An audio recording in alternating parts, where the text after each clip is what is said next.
Welcome, one and all, to the July 29th edition of the Signals from Mars live stream, brought to you by the Mars Attacks podcast and VMRIT.com. For the last few weeks, we've migrated everything over to here, and I've been calling this Hour One. So I've been releasing this as a separate podcast, and we'll have Hour One Plus today because we have 90 minutes until Mr. Dan Lorenzo will be joining us. So we have Johan joining me. Johan, how are you? I'm doing good. Middle of the summer for me. I had 2 weeks of vacation, and I have 2 more weeks of vacation.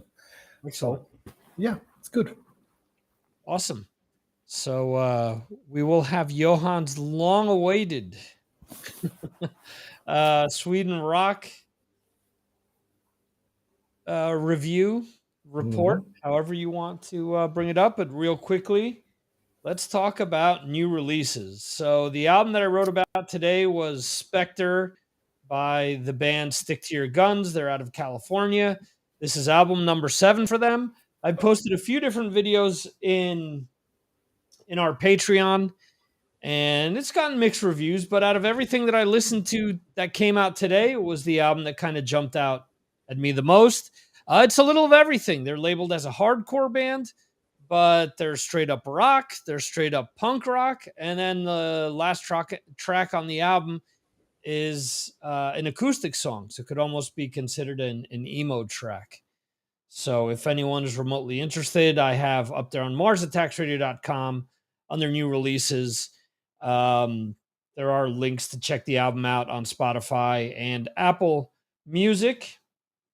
Other releases that dropped today include Dance, Gavin Dance, Crizian out of Brazil, My Sleeping Karma, which I listened to a little, Seder, which if you're into the helicopters or stuff like that, that's an album to check out. Banks Arcade, Royo Okamudo, Her Head's on Fire, which is, the album is called College Rock and Clove Cigarettes. It sounds a lot like college rock.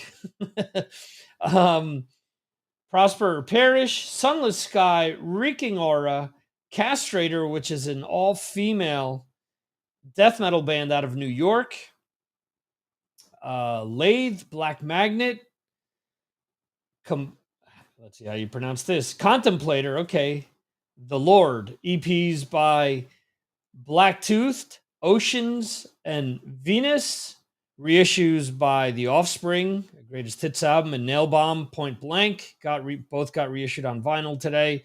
Live album from Dimmu Borgir, and compilations from Devil Driver, Voivod, and Wasted came out today. So a little of everything here. And we'll talk about another release that I didn't have listed because I didn't see it on any website, but apparently a new album by Loudness came out today as well.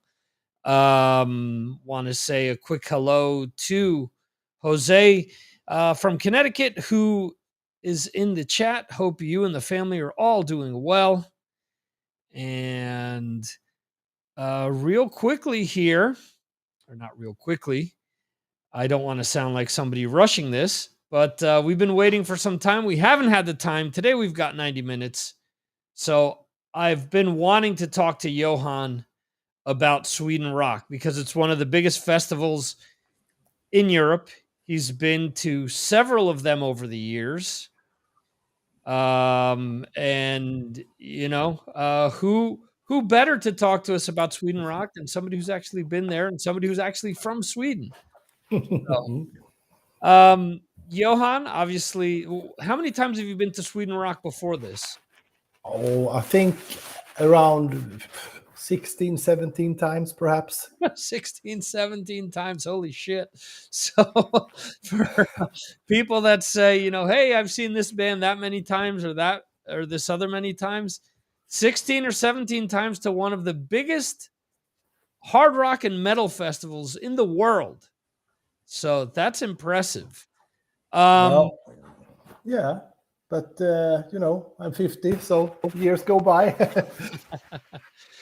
Also, how far is the festival from you? 120 kilometers. Okay, so we're looking at 90 minutes, 2 hours to get there. Yeah, Yeah, it's not too yeah. bad.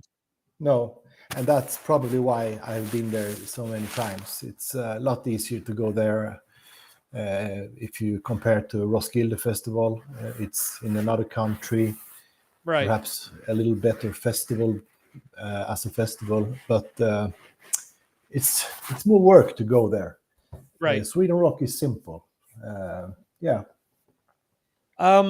Can you rank the years of Sweden Rock for you? Is there a way to possibly remember and say, "Oh, this was my favorite year of me being there," or is that at this point is that impossible? No, I think I can. I think 2013 or 14. I can't remember which year it was, but the year was the main attraction were Rush, Okay, so there you go.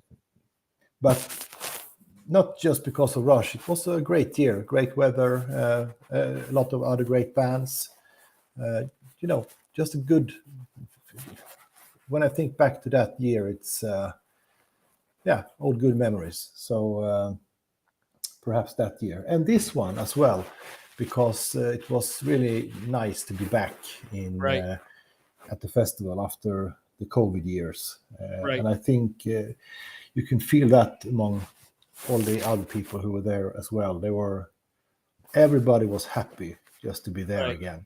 Yeah. right. Would you say that Rush is the best performance that you've ever seen there at Sweden Rock? Yes. Yes, one the best. I don't know.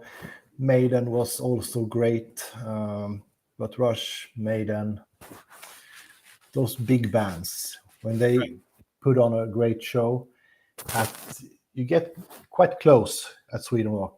It's a big festival, but it's not huge, right. so you can easily come forward to the stage. So Okay. it's great to see those big bands there. Otherwise, Sweden Rock is, a lot of the bands are perhaps had their best times in the 80s or Right. 70s. So, you know, it is what it is. But it's good. Um, Let's move. Mm. yeah, how's the setup? Is it just one stage? Is it multiple stages? It's multiple stages. It's two big stages and two smaller stages outside, and one stage in a tent, and one stage, I think, for unsigned acts. Okay. So bands are playing all the time. It doesn't matter if there's somebody on the big stage, there's always somebody else going, except for maybe when the headliner is there. Maybe that's the only time that they're the only band playing, I'm assuming. No, they always have at least two Okay. bands playing. Okay. Yeah, Okay. because the geography of the festival is so you can have bands playing at the same time. Okay. Um, so go ahead, tell us about this year's festival. Mm. Well, we were 8 friends who drove from Ljungby, our hometown, 8:30 in the morning. Uh, Two cars and the RV. We were three people sleeping in the RV, and the rest of the guys slept in tents. Uh, it's easy to sleep in tents at Sweden Rock, at least in our camping, because it's quiet and calm. Hmm. Uh, so Sweden Rock is special. The festival is the only festival that I know of that don't have a camping site of their own. Hmm. So you book the camping or the cottage or what you live in outside the ticket. Right. So we stayed at our camping site, I think, since 2004. Hmm. And during the festival, that camping site is Sweden's biggest camping. It's, Right. it's huge. Yeah. So we went down on Wednesday, and I had a 4-day ticket. The Wednesday is a limited number of tickets sold. I think it's 15,000. Mm-hmm. Festival area is a little bit smaller. Okay. So it's like, the Wednesday is not great. You can feel that it's smaller and Mm-hmm. less crowded, but it's nice to go inside and eat and have a drink and watch some bands. On a Wednesday, I watched, and it felt good to go inside, to get the wristband and to go inside those gates again on Right. that Wednesday. That was great. Wednesday, I saw some Raubtier, a Swedish band, Mm-hmm. sound a little bit like Rammstein, and a great Norwegian band called Kvelertak. Right. Right. Yeah, I know who they Yeah. are. And they were really good. And then I saw Megadeth. They started playing at midnight, and I saw half the set because I was tired. Right. First day, and and I've seen Megadeth so many times before, but they were really good. And a lot of people said that was one of their better gigs Okay. in many years. So that was Wednesday.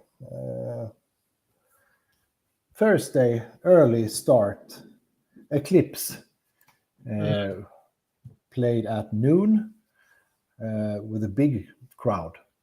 They were popular. Yeah, I've never seen them before. And to be honest, I discovered them here because Jeremy said that they are so great. So I Right. thought I could listen to them again. And I did. And they are good. So Okay. that was a nice start on the Thursday to see and hear Eclipse. Positive, good music. Mm-hmm. After that, I watched some Ailstorm from a distance while I was eating. And Ailstorm is not a good band.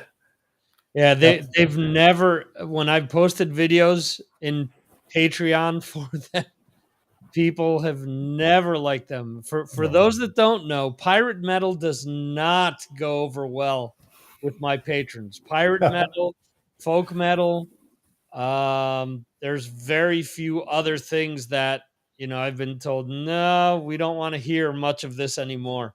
Pirate metal was one of those that, and I've tried with several bands, but just has not gone over well. Even with that, with all the festivals going, when Hellfest was taking place, they were showing some of the bands on YouTube. And I'm trying to think of what other festival, maybe Alcatraz in Belgium, maybe. And Ailstorm was at both. And I remember the first, I put the YouTube video on for Hellfest with Ailstorm. And I told my wife and my kids to watch it. My kids were like, why do they have a big giant rubber ducky on stage? They don't look like they're serious musicians. That was the first thing they said to me. And then a few days later, I saw the other clip from the other festival and I put it on. And my youngest son goes, this dumb band again? So there's no fans in my house either for Ailstorm. No, but at Sweden Rock, they had a lot of fans. They Right. played at the biggest stage and, big crowd. But not for me. Okay. But after that, on the same stage as Eclipse, Sodom played. Okay. I haven't seen them in a couple of years, and they were excellent. Okay. Real, you have heard Sodom? Yeah, you have. Yeah. Yeah. Really hard German metal. And they really enjoyed being on the stage, you can tell. They played Iron Fist also with a perfect imitation of Lemmy from the singer. So I think Sodom was one of the better shows this year, for me at least.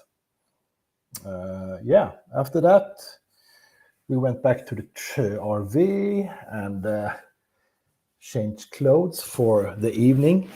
And then we went in to see Accept. Okay.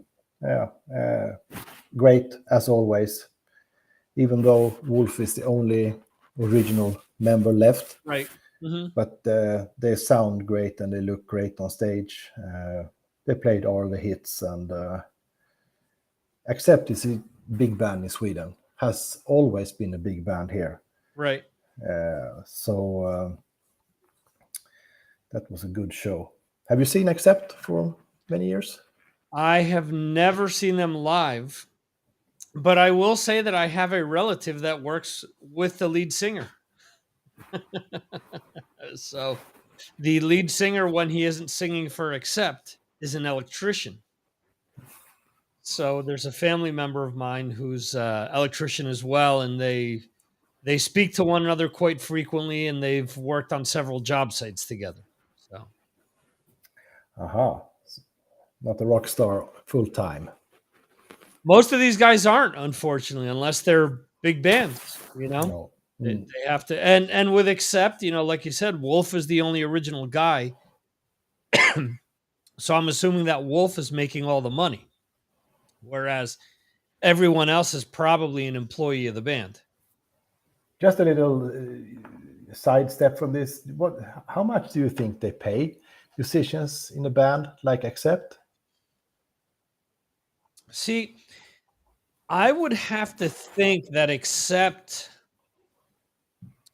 and this is based on lists that I've seen of what bands get paid. I would imagine that Accept probably doesn't make more than like 10,000 euros a show. No, that's so somewhere between 8 to 10, I would assume. Probably closer to 10. And you have to think that between 5 members plus the crew, Wolf Hoffman is probably getting 30% of that at least. And he's probably splitting the other 70% up between 5 guys. So if they're making 10,000, the rest, I mean, I would assume that everyone else is probably making like, I don't know, 1,000 a week or something like that. After all the festivals, I would imagine somewhere between 1,000 to maybe 2,000 at the most. So, because you have to think, Wolf wrote all the songs, only original guy. I know that on the new album, the bass player, no, not the bass player, the other guitarist. Oh, is he bass player? Or is he guitar? See, now I don't remember. He was part of it's Phil. I have to look this up now. But yeah, the other guy that helped write a lot of the stuff on this new album was playing with, so there's 6 members now. There's 3 guitarists in the band. One of them is Phil Schaus, I think is how you pronounce it. Phil has been playing with Gene Simmons and Ace Frehley, and he's played in a lot of other bands. Before that, he's a guy that's really well known in Nashville, actually. So I would imagine that, through 6 guys, 10,000, and they're not splitting it equally. So, like I said, with most of these bands, they probably even set it up so it's a certain amount a week, where it's not even per show, So, yeah, no wonder that he has to work as an electrician. Yeah. So there you go. Brad is saying saw Accept at M3 last year, really good. They are touring the U.S. in fall, not playing here, but playing Vamped in Vegas, and I may go see them there. It's a very small club. So there you go. That's the The club owned by the Count. I forget his real name, but the guy who had the show Counting Cars on Discovery Channel or one of these channels. But yeah, so he made all this money off of TV. He's put out several albums. Mark got to interview him, and he owns like one of the most up to date rock clubs in Las Vegas. So, um, with Yeah. where you guys were staying there at the campsite, how hot does it get? Does it get hot at all, or does it get cold? This year it was typical Swedish summer weather, if I recall right. It's no, it's not too hot, not Okay, cold. so But you had years where it's been both cold and hot. right. So Yeah. I'm just going from personal reference where, um, I interview or not interview, excuse me. I go to festivals in Madrid and it's 40 degrees at night.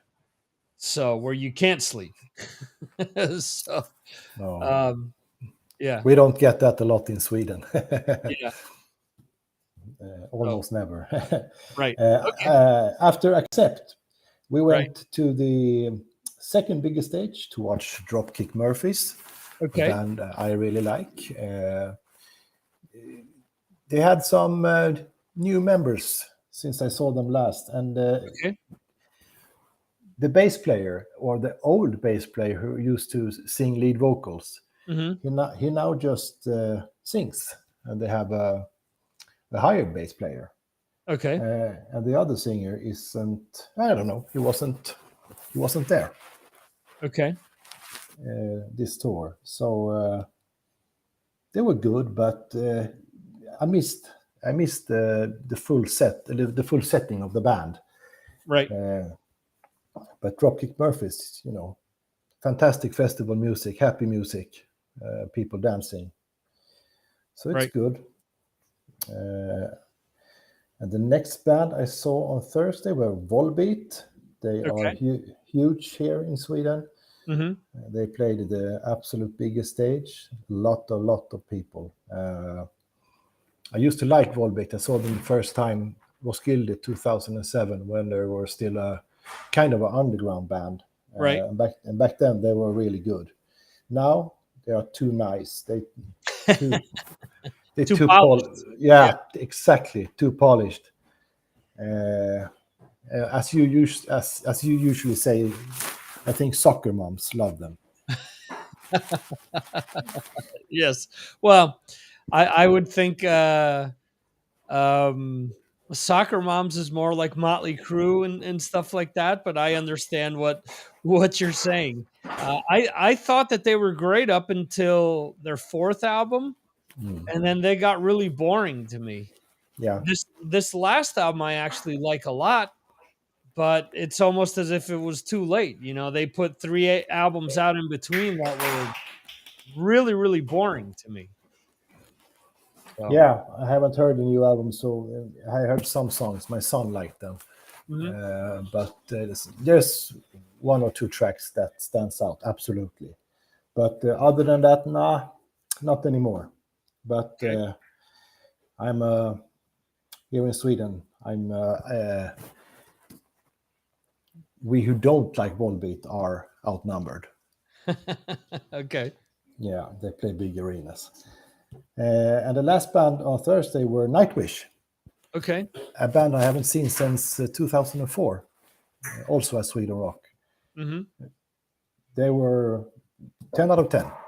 Okay. Fantastic. What a show. Beautiful show with, pyrotechnics, great lightning, and great sound. Yeah, and I love the songs. They played a good mix between old and new. Okay. That was really nice to see them.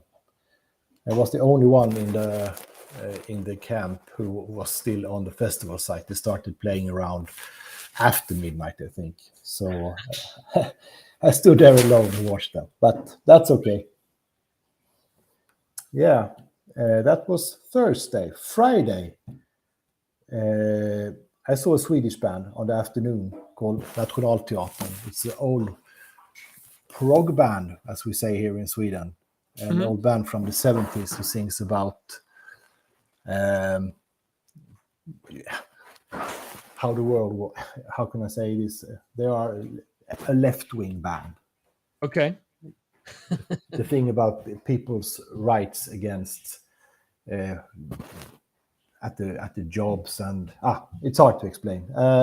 Anyway, no, I understand what you're saying. yeah, but they're nice. After that, I watched Amaranth. Okay. Disco metal. Yeah. But beautiful show. They have invested a lot of money at that show at Sweden Rock. You can tell a lot of pyrotechnics and stuff going on. I don't know two songs of them, but yeah, I could watch a few songs. Right. After that, I went into the tent and watched a Danish death metal band called Baest, Baest. Okay. A young Danish death metal band, and they were really, really good. They were so fresh to see young guys play old school death metal. I saw they played also at Copenhagen on YouTube in front of a big crowd. So I guess they have something going on in Denmark. Right. After that, speaking of Denmark, I saw DAD at the big stage. Also a very, very, very good gig. They played a lot of old stuff. I think it was, I am not sure, but I think it was on request, the set list. Okay. So the fans could vote. And they were good. Always funny. They play a lot here in Sweden as well. And also always a great live band. Have you seen them?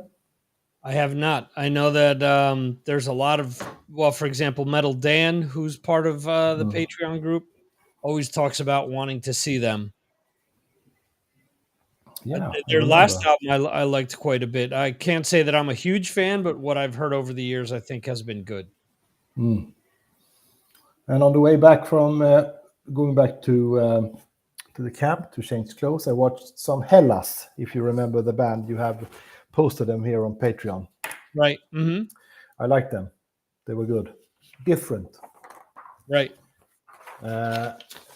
And I had to go back, and I missed Opeth and I missed Saxon on that day because, you had to go back, change clothes, and rest a little bit. And I have seen both Opeth and Saxon before a couple of times. Right. I've seen Saxon 3 times, and never by choice. They were always at a festival or opening up for somebody. Yeah. Oh, Saxon is also, they are kind of like a house band at Sweden Rock. They play there often. So we went, after we went back to the festival, we went directly to see Ross the Boss. Because the rumor said that he's playing only Manowar songs. Right. And that was true. So we started with Blood of the King. Right. And then Sign of the Hammer. And then I was 14 again. It was so great. And the singer sounded like Eric Adams when he sang good. When he sang good, right? Yeah. I mean, he doesn't sing bad now, but he's older. Yeah. And then a Swedish singer came out called Snowy Shaw. Right. You know, he's a drummer as well. Right. He played with King Diamond. He's played with Dimmu Borgir. He's played with a lot of different bands over the years. Yeah. So he's kind of a multi-artist. Right. He sings really good. He sang with Therion as well. Right. And he sang a couple of songs as well. So when Rusty Boss started playing, it was perhaps, I don't know, 100 people in front of the stage. But when he finished, they were packed. Okay. So people really appreciated this. Right. You can tell. And he was smiling from ear to ear, Rusty Boss, when he played. He was, he liked what he was doing. Right. Yeah. And the headliner for that night were In Flames. Okay. Mm-hmm. And I haven't seen them for a while. So, and they were good.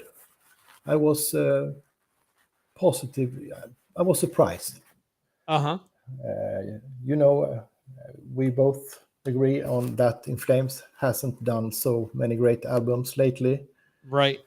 But the setlist was a little bit for us older fans. So yeah. And they also always have a beautiful show with the lights and pyrotechnics Right. as well. But that wasn't the last band for the Friday. The last band was Merciful Fate. Okay. And they were really good. I've seen Merciful Fate one time in the 90s, I think, at Roskilde Festival.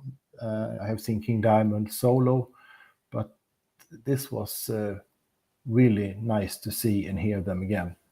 Mm-hmm. Do you like them? Merciful Fate. To be honest, I don't really know much Merciful Fate or King Diamond outside of some of the bigger songs because his voice was never a thing that interested me. The falsetto and the really high notes, I remember hearing them and just thinking that it was almost comical at first. So I've never really gotten into them, but I do understand their importance. And obviously, without King Diamond and without Merciful Fate, a lot of what came out in the 80s wouldn't have come out. A lot of things that came out after them, they were big influence on a lot of bands, especially Merciful Fate. Yeah. His voice were good, but the last song they played, I think, were "Come to the Sabbath," one of their hit songs. Mm-hmm. And then his voice started to have problems. But I guess that's, if you sing in that style and you're over 60 years old. Yeah, eventually it's going to happen. Yeah. Yeah. So Friday, the first band I saw were Social Distortion. Okay. I have never listened to that band, and of course never seen them before. Mm-hmm. But I was surprised, positive surprise. Right. Do you know anything of them? Oh yeah.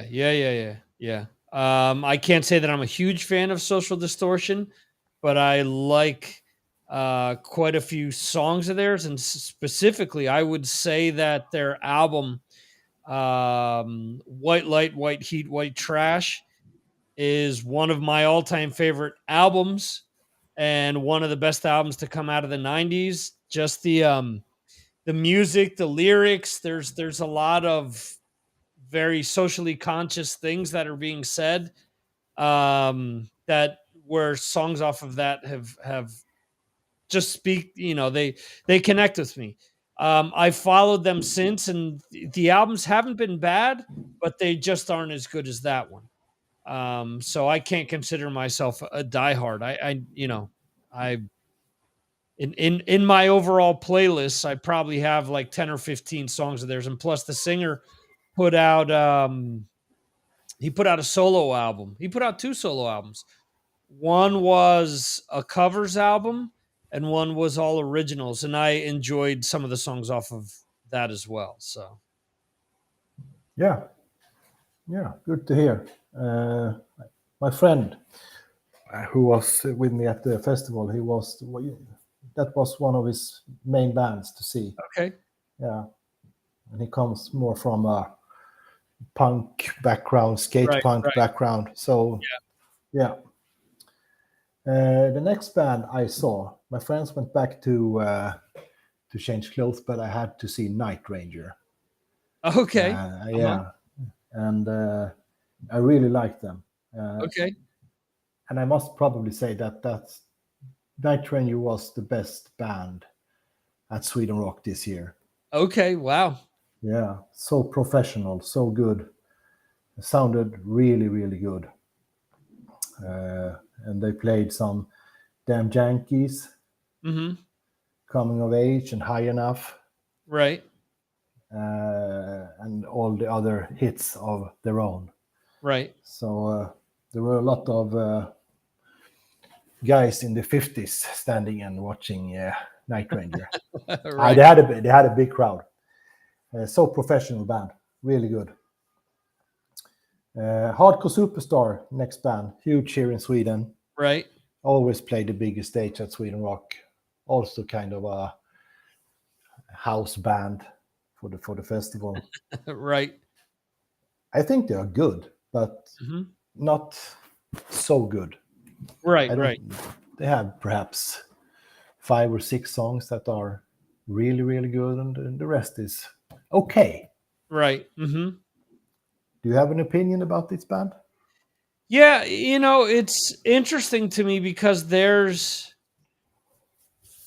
obviously a lot of Swedish bands that have done what I like to call LA strip hard rock, or they copy a lot of what was popular in the 80s, like the Motley Crues and the Rats and the Dawkins and stuff like that.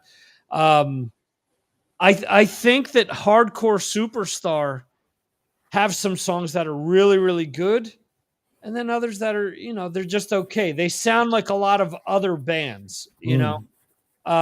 It's the same thing that I find with Eclipse and with Heat and a lot of these other bands where, sure, they individually, maybe each album has one or two really good songs, but then the rest of the album is just kind of generic. And it just, a lot of times I listen to that stuff and I think to myself, wow, this makes me want to listen to that Motley Crue album that they're trying to imitate, or. So yeah, I get what you're saying with Hardcore Superstar. There are so many bands that the press is probably bigger on them, or make them bigger than what they actually are. So Yeah, yeah. But they are a great live band. They have played so many shows. They toured in the back in the day. They toured all the time, and I've seen them right. here in my hometown. I don't know, 4 times at least, I think. Mhm. So they know how to perform on stage, really.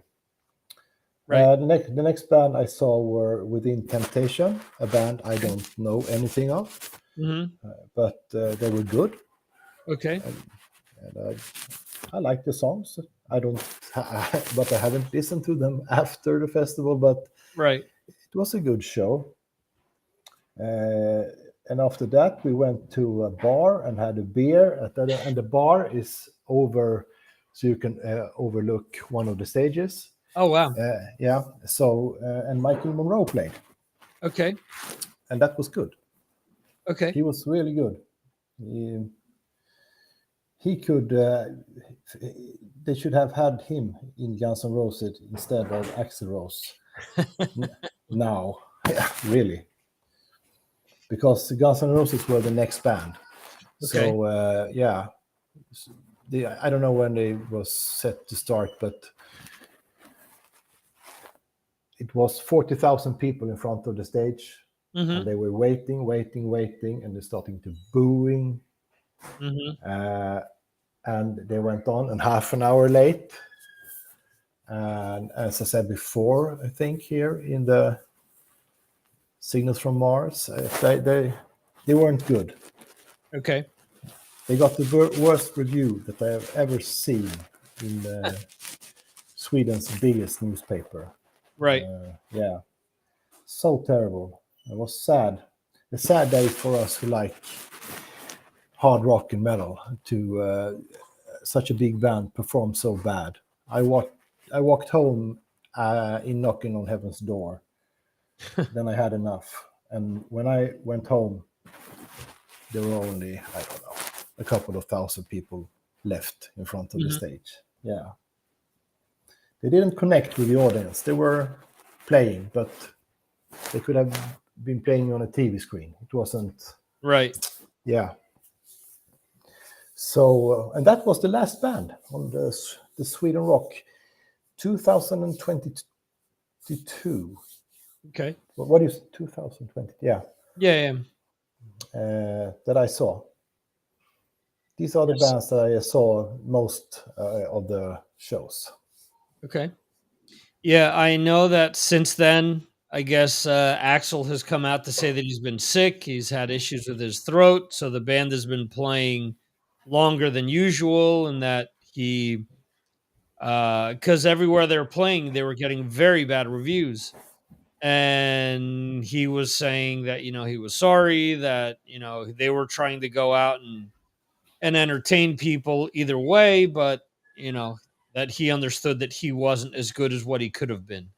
So, yeah, and at that point, I'm not sure how much money they would have to pay for canceling the show. Because if they don't play, they have to give money back to the promoter. Because that's one of the things that has happened here in Spain is that Whitesnake, Manowar. There's been more bands that have canceled at festivals, and they've talked about how, with Manowar specifically, they were able to get Avantasia. They started negotiating with them 2 weeks before the festival to bring someone else in, because they essentially said, well, we can't, do the festival and send everyone home when they're waiting for Manowar to come on stage. So we have to bring another big name. I mean, I don't know that Avantasia is as big as Manowar, but they brought them in to fill that spot for them. But it's again a weird situation. And also with Guns N' Roses, we don't know what's going on. We don't know if they're really working on an album. We don't know if they're, we know the tour dates, but it's not like another band where, hey, we're going to do this. We're going to be back in a year because we're promoting our new album or this or that. So since there's so much mystery behind them, I don't know. The whole situation is kind of weird, but yeah, it's a shame. It's a shame that it wasn't that good. So because they played almost 3 hours at Sweden Rock. Oh yeah, they did, and they filled up every song with longer guitar solos and stuff. Right. So yeah, That's how you get 3 hours. Yeah. You said that Night Ranger was the best band that you saw. Guns N' Roses the worst. Yes. If you had to put a Sweden Rock bill together, 5 bands that you would absolutely have to have on Sweden Rock based on performances that you've seen in the past, who would you pick? I think the number one band that would fit Sweden Rock the best is AC/DC. Okay.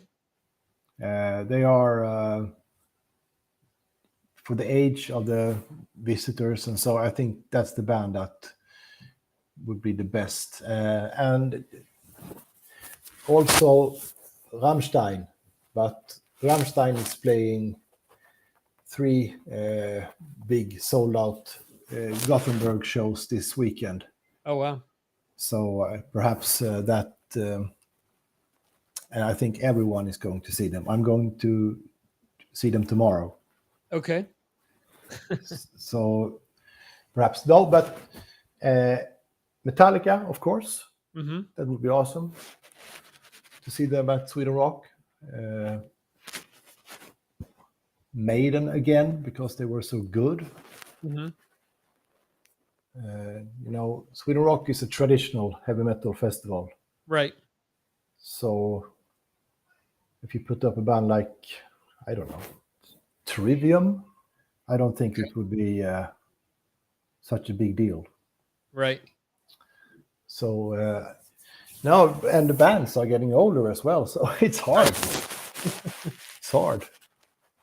I don't know. It's interesting to see how they transition. because like you're saying, for the most part, it's been a lot of, Y&T and Ace Frehley and, bands like this who, like you said, were, started in the 70s, maybe got big in the 70s or 80s. And, well, you mentioned that there were Sodom. I mean, I don't know that you'd be able to continue to do 4 days. Obviously, this year is different because of the pandemic, and they had a lot of the festivals this year were still working with contracts from a year or two ago. So there were bands that were scheduled to play in the past, and they did it. They did it now. So yeah, I mean, that's interesting. As bands stop being able to play, I mean, I don't think that the festival would stop, but I'm sure that it would probably be different than what it's like now. Yeah, they have to perhaps look a little to Wacken and see how they're doing. They have Right. Much broader bands there. Right. A little bit more extreme metal. At Sweden Rock, you don't have, I don't know, perhaps one or two extreme metal bands. But the main thing is straight heavy metal at Sweden Rock, or sometimes back in the day, a little bit more blues. But yeah. Yeah, I think that's almost for like every festival. I mean, for years, I've heard different people say, once Metallica's gone, there isn't going to be, any metal bands that are going to be able to fill stadiums. I mean, if you really think about that, that's true. A lot of these festivals, unfortunately, will probably go down to just being 1 day because there just aren't going to be enough bands to fill the bill. Because sure, you can go to like a lot of these extreme metal bands, but like you said, Trivium has already been around for 20 years now. you know um I can't see Trivium headlining a big festival. I can see them being band number 2 or 3, but Metallica, Slipknot, maybe that's another option, but after that, who's that size? There isn't. I think we all thought for a long time that maybe Lamb of God, but Slipknot kept going, and I think Lamb of God, between all the things that happened to the singer going to jail and the drummer leaving, and there's a lot of, I think, behind the scenes things that we don't know about, where they haven't reached that next level that I think a lot of us thought they would reach. They're still at a level with Trivium, with Machine Head, with bands that were so close to jumping to the next level, but I think those 3 bands have reached the highest they're going to get, basically. Yeah, I agree. I forgot Ghost. Ghost should, of Ghost course, is another one. Okay, yeah, they should always play at Sweden Rock because they are from Sweden and they are big. They play right, stadiums right. and are quite new band. Yes, in the grand scheme of things, yes. Yes. So yeah, now it's. But on the other hand, me and my friends, we have been talking about Sweden Rock and how they're going to fill the bill since we started going, because there has always been old bands, and Right. Biff Byford was old in 2001, we thought, but yeah, he's still there. Right. So yeah. You got to see In Flames, and I wanted to ask you this because their lead singer recently said in an interview that he doesn't feel that there's a rivalry between In Flames and the Halo Effect. We've talked for quite a while about how In Flames hasn't been putting out heavy music for a few albums. And now that the halo effect appears, they've put out probably their heaviest song in 15 years. Mm. Do you think that there's a rivalry between those two bands, or is it just the fans that are making it up? No, there must be a rivalry. There must be a reason that almost the whole old In Flames are now playing together, Right. and some other guys playing In Flames. There must be a reason. Right. Yeah, so I don't think they speak a lot with each other. Yeah, it doesn't seem like it. No. And even the one guitarist, I don't remember his name now, but he it was never officially announced that he left In Flames because he was a fill-in guy.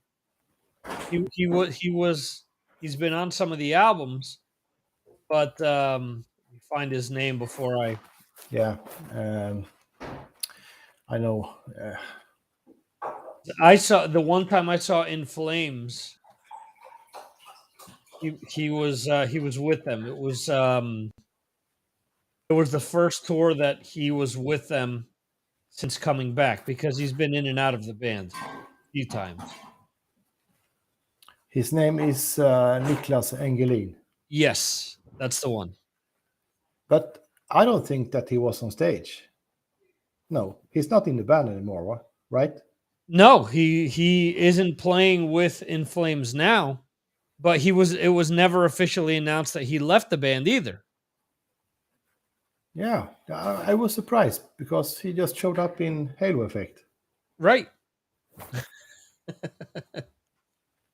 So They have this American guitarist, Bruce Paul Newman. Bryce, or is it Tanner Wayne? They had an American guitarist on stage. playing Flames. instead of Jesper. Oh no, I'm sorry. I'm looking at at the Halo Effect. No, Jesper played in Halo Effect, but Yeah, see on no, you know who the guitarist is? It's the guy who was in Megadeth. Chris Broderick is the Chris guitarist. Broderick. Yeah. Yeah. Because actually, even on Wikipedia, it says Nicholas Englund. It says on hiatus. Mm-hmm. So, and yeah, Chris Broderick is the one that's playing with them now. Which is also weird because he didn't end with Megadeth on the best terms, and then he's In Flames opened up for Megadeth recently. So I don't know if they kept Chris Broderick away from Dave Mustaine or not, but the parting wasn't friendly. It's sad about In Flames anyway. Yeah, They're almost like Sepultura and Soulfly when they changed their members. yeah. I don't know, but the thing with that, I mean, I have a friend that will defend In Flames to the end. Up until the last album, he was still defending them, saying, "Oh no, they're trying different things. They're trying to not do the same thing over and over again." I know what it was. What broke him was them re-recording Clayman. Is when I remember sending him the first song that they re-recorded, sending it to him, and right away he said, "I hate this." He said, "Why did they need to do this? The other songs are classic. Just remix it. Don't re-record everything." So, Oh, yeah, that was bad. Clayman re-record. That was a bad record. I mean, that's a way to piss your fan base off. I mean, I don't know any other way of looking at it. So it's just very, Very weird. Very weird that the band would do that. So, Yeah, it's like Maiden would re-record Power Slave again, just to do it. That would I be mean, it. Maiden has re-recorded Charlotte the Harlot and Wrathchild with Bruce singing, but those are just 2 songs. It's not an entire album. No. And and there's more of a reason for it because obviously Bruce was in the band for some years, and he was performing these songs. So I don't know, and I'm usually very lenient with bands when they change their styles or try different things, but to me, in Flames, really after I'm trying to see here. I think after Come Clarity is where I started losing interest. Come Clarity or maybe A Sense of Purpose, which is in 2007 at this point. That's a long time ago. Yeah, Come Clarity. Yeah, that's a good album. Right. Yes. And the album after Clayman, can you see? Album Which after one? Clayman is Reroute to Remain. Yeah, that one I didn't like. They Okay. started to use synthesizers way Right. too much. Yeah, Mhm. but on some good songs on Come Clarity, yes, there is. Yeah. Trying to think, is Reroute to Remain where Cloud Connected is on? Yes, it is. Yes, it must be because it's not on Clayman. No. No, that's definitely not on Clayman. Just see this real quick. Cloud Connected is on Reroute to Remain. Yes. I think that's the only song that I like off of that album. Yeah. Yeah, I'm looking at the Come Clarity song list, and they had Crawl Through Knives, one of my best In Flame songs. Mhm. I think they released it as a single as well. Yeah, yeah, In Flames, good band. Or Excellent. excellent band, used to be excellent Yeah. band. Yeah. Cool. So for those that are listening to the podcast version, this ends the hour 1 show. And now we jump into hour 2. I calculated wrong because I should have started the show now because the interview is actually 90 minutes from now. I remembered I realized that when we started doing the show that the last time we started an hour late because of that, because the interview is at 1:30 our time. So somehow I'll fill these next 90 minutes. But there's still a few other questions that I do have here. I wanted to ask you. We've been talking about the new David Lee Roth songs that he's been releasing. They're a lot mellower, obviously, than what he's done in the past. Have you listened to any of them? No, I'm so sorry I haven't, because I'm not a big fan Okay. of neither of David Lee Roth or Van Halen. So Okay. I like it, but not the biggest fan. So no, I haven't heard David Lee Roth. So it's all Victor's. Okay. Um, let's see. Okay, so here's another thing we can talk of, keeping things in Sweden. I got a chance to listen to 2 upcoming releases from bands that are from Sweden. One is the new Arch Enemy album called Deceivers. Okay, this comes out on August 12th. And the big question for all of us was, because we already saw that one of the singles has clean singing on it.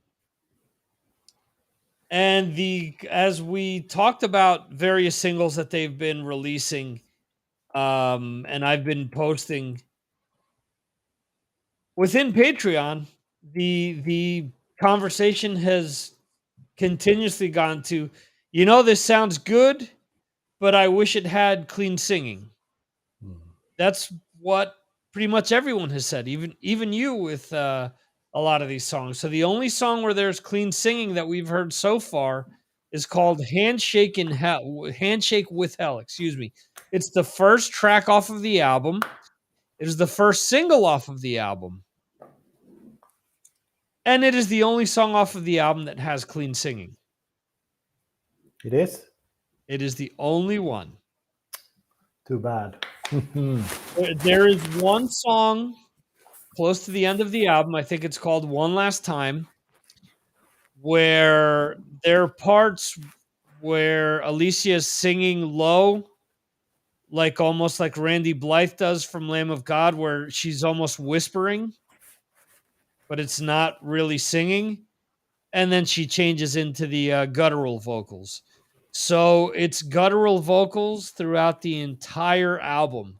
The album isn't bad. I know that a lot of diehard Arch Enemy fans will like it. But for those that were looking for something a little different, it's not very different from anything they've released in the past, outside of that first single. So I was sad to hear that, Victor. I was hoping for perhaps a song with clean vocals throughout the whole song. right.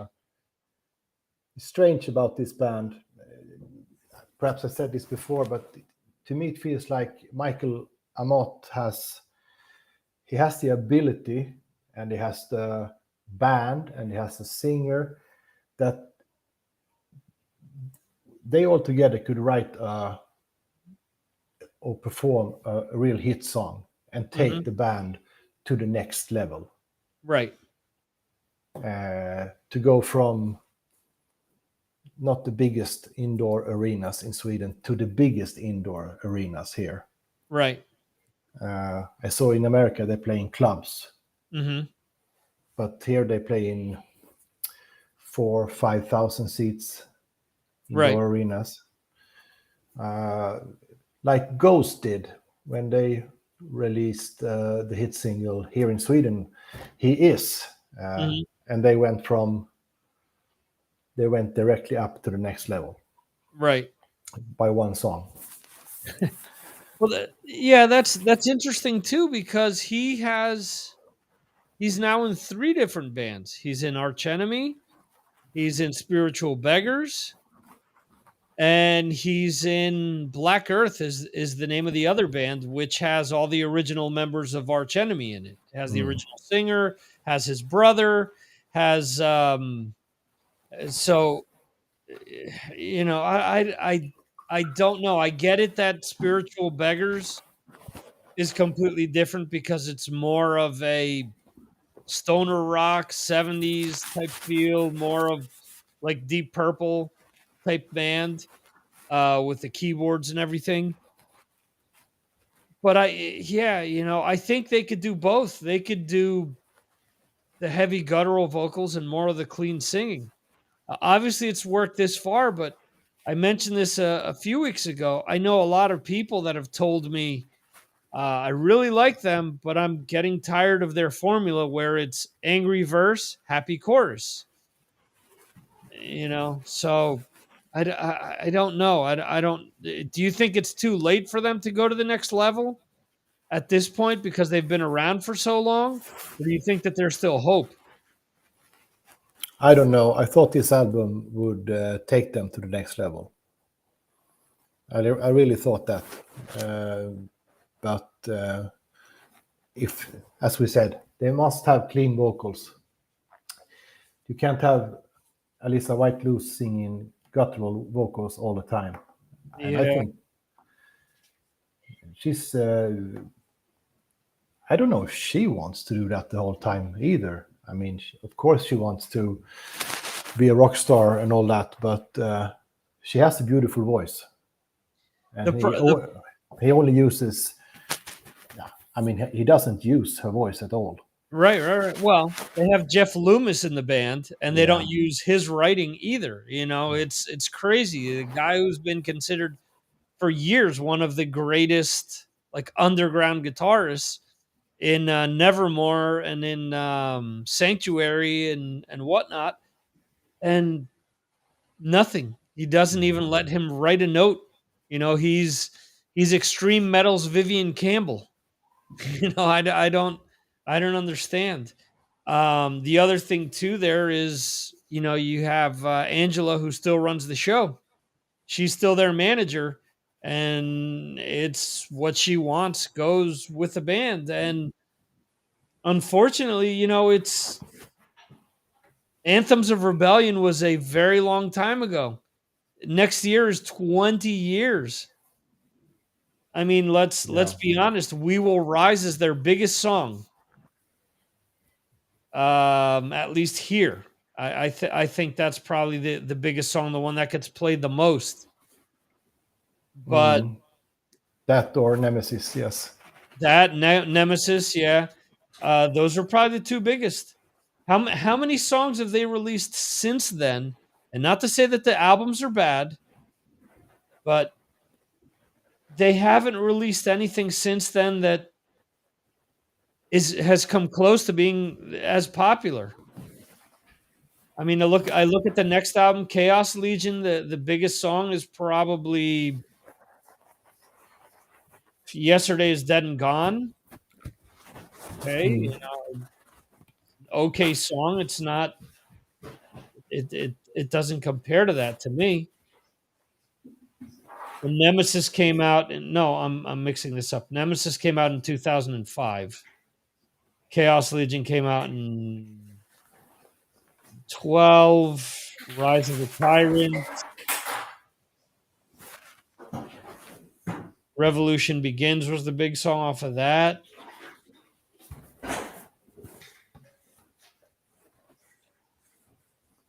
War Eternal, I think. Yeah, the title track. All right. You Will Know My Name is another song that got played a lot, but But I must say that Will to Power, the latest album, still is the latest album. Yeah. Took them to another level. Okay. At least here. Right. They, they headlined with Wacken with that album. No, that was not that album. It was the album before. The first album with Alyssa White-Loose. They headlined Wacken. That's a big thing. Right. So that was, I believe that was War Eternal. Yeah. So anyway, I think when Alyssa White-Loose joined the band, they grew. They were bigger. But, I really thought that this new album would take them up a notch. Well, I think when she joined, since everyone had evidence of what she could do from coming from the Agonist, I think we all thought that there would be more of a mixture, that she wasn't going to just sing guttural vocals like Angela. Also, we also have to think that it's a difficult situation because they're really the first band to become popular with a woman singing guttural vocals. So, I get that it was going to be a hard transition, but I mean, we're already talking about this is her third album with the band. And this is one song out of like 30 where she's singing clean. So she sang a little bit clean on the last album as well in the song Reason to Believe. Okay. Yeah, a ballad, sort of a ballad. Yeah. Right. Keeping things in Sweden, I also got to listen to the new Amon Amarth album, which comes out next week, The Great Heathen Army. And there's one song with a lot of clean singing The name of the song is called Saxons and Vikings. You know why there's a lot of clean singing in that song? Probably a guest vocalist, yeah? Yes. Who? Well, the name of the song is Saxons and Vikings. Ah, So Beef. Biff is singing on that song. Oh, wow. Yeah, so I saw the title and I was thinking, because obviously Jesper has done stuff with Doro in the past and he's guested on different things here and there. And I think that they're a band that, sure, it could be considered an extreme metal band because of how he sings and whatnot. But I also think with the press, with the foreign press outside of Sweden, I think that he's done a lot to help grow the name of the band. Plus, they've been, they were on Slayer's last tour, and they've been in situations to help the band, grow. I think the album is a mix of a lot of different things. Similar to another band that you mentioned before, although they're, I believe, Finnish or Norwegian, Kvelertak, you mentioned before, where even though the vocals stay very guttural, the music does change to become almost like 80s heavy metal. So there's a few songs off of the new Amon Amarth album, which the music is very much, I think, very 80s in flavor. More so 80s. When I say 80s, I say that it sounds a lot more like Iron Maiden than like Motley Crue is what I'm trying to get at. So I think that the album is good. I'm not saying that the Arch Enemy album is bad. It's just that I was expecting something a little different with the vocals. But if I have to choose between both, I think I would listen to the Amon Amarth album more than I would listen to the Arch Enemy album. Because I also think that, again, with the Arch Enemy album, I've heard everything that they're doing on here before. So again, we mentioned Nemesis, we mentioned We Will Rise, a song like Savage Messiah, or I'm trying to think of the other song that I listened to off of this, Burn Me an Angel, I think it's called.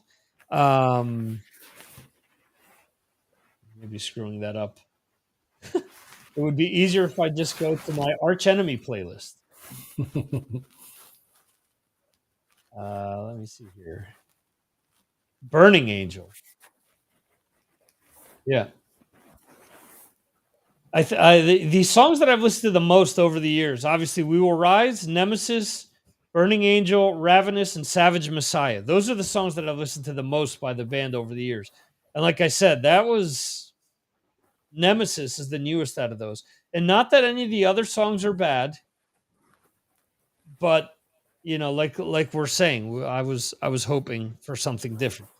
Let's bring Mr. Brad Dahl on here. Brad, how are you today? Last day of your work? Oh, we can't hear you. Yeah, I've been it's a momentous day, man. After 30 years of serving the fine people of Utah, tonight will be it. So if you're going to get poisoned, tonight's the time to do it. Give me a call, and I will save your life. One last time. This is your encore. This is it, man. Yeah, there ain't going to be another one after this. I know, Victor, you think they're going to make me still stick around, but I'm pretty sure after dealing with HR for the last week or so that I'm done. So yeah, it's pretty crazy to think that's happening. 10 minutes before the end of your shift. Brad, we have another envelope that we need you to open. That envelope, that red envelope over there on the side. Yeah. It is actually your renewal papers. Yeah. We need you for another 10 years. Actually, that would be flattering. I'm just a little bit disappointed nobody tried to talk me out of retiring. What's that trying to say? I don't know. They're like, oh, great. They did give me a really just super nice, incredible retirement party, though. It was pretty dang cool. So yeah, I'm going out on top. That's not a bad way to go. Well, congrats on your years of service, and I'm sure that you saved a life or two along the way. You need to make a list of catchphrases that you've used over the years outside of, you're going to die, but not from that. I'm Yeah. sure that there's a few others.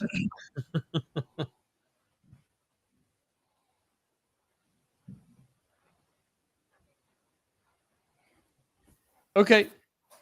Johan is checking out here. Thank you, Johan, for joining me for the first hour. I wanted to hear his take on Envy of None, or you guys already talk about that. We didn't talk about that yet. I don't know if real quick here. Yeah. Have you listened to any of the songs from Alex Lifeson's new band? Yeah. What do you think? I think it's a good band. Okay. I don't think Alex Lifeson when I hear him, but right. It's I like the music. It's to me it's very 90s.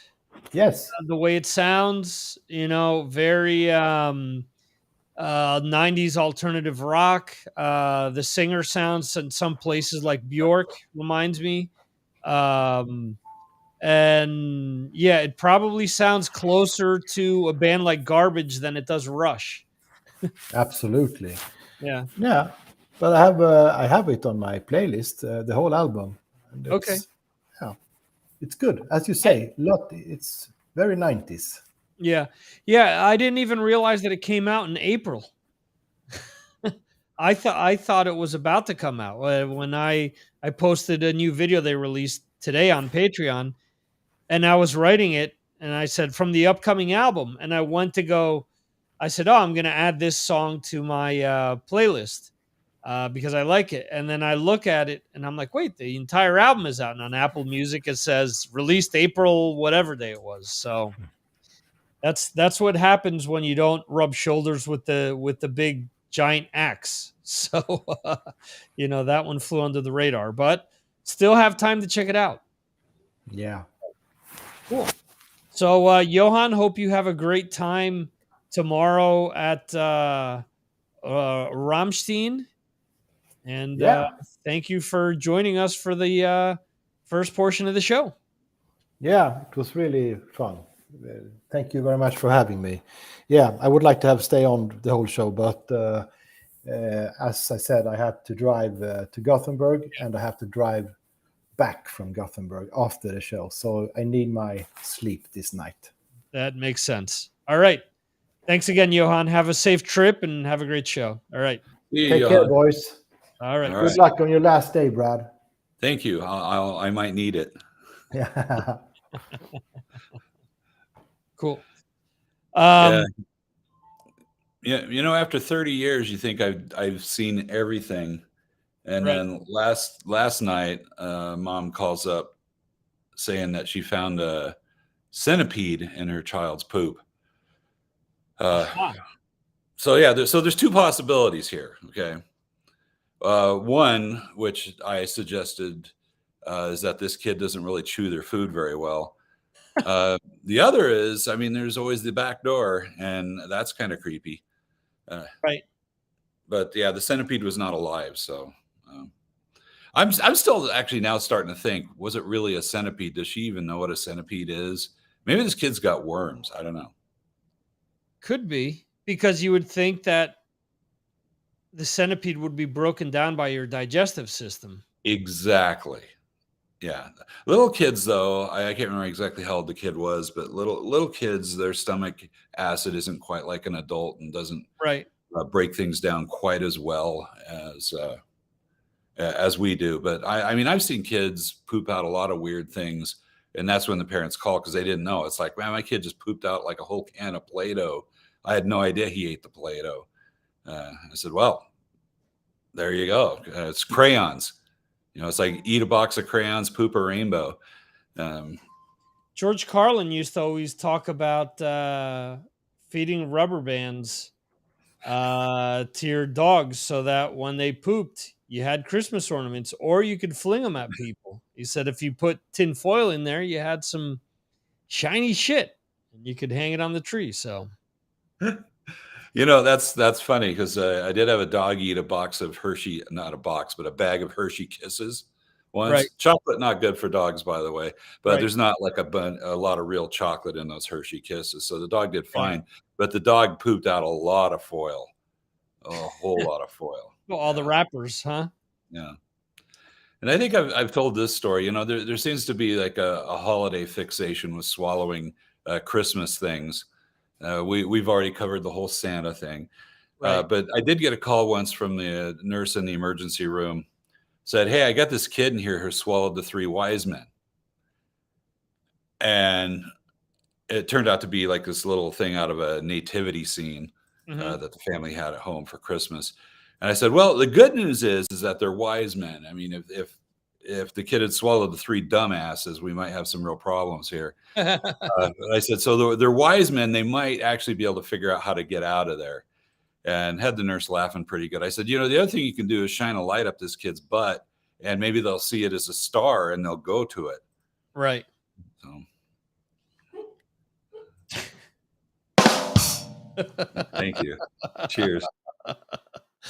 Given Brad's retirement, he will be here all week. So maybe I can pose this question to you, which I asked to Johan, and it was a swing and a miss. David Lee Roth has been releasing some songs lately. What have your thoughts been on Diamond Dave's recent music output? Because the track I posted today on Patreon apparently has John 5 on it. And, you know, John 5 played on the DLR Band album, which was kind of his last, like, hard rock album. So I personally was wanting something in that vein. Yeah, and I'm going to say that I this is not a swing and a miss. This is kind of I took the pitch and maybe it was borderline. I haven't listened to this yet, and I definitely will. As you know, I'm trying to catch up with all this stuff. But I do have to say, I heard John 5 talk maybe 2-3 years ago that he recorded a whole acoustic album with David More Lee than Roth. that, yeah. Yeah, it's been quite a while, and maybe that's what this is coming out of. So I can't really comment on the songs because I haven't listened to it. I think it's cool that Dave is putting out music, even if it's not, you know, rock or whatever. But I applaud anybody who's still doing it, and I don't know whether he'll actually ever do a show again. That'll be interesting to see if that happens. I'm sure if he does, that it'll be you know, his full-on Vegas thing. Right. But yeah, I don't know. I mean, I don't think he can sing like he used to. Of course, not like he was a great singer, but he's still. Right. Yeah, I don't know that if people are holding on for that David Lee Roth of the late 70s, I don't think we're ever going to see that again. Yeah, we didn't have the David Lee Roth of the late 70s in the 80s.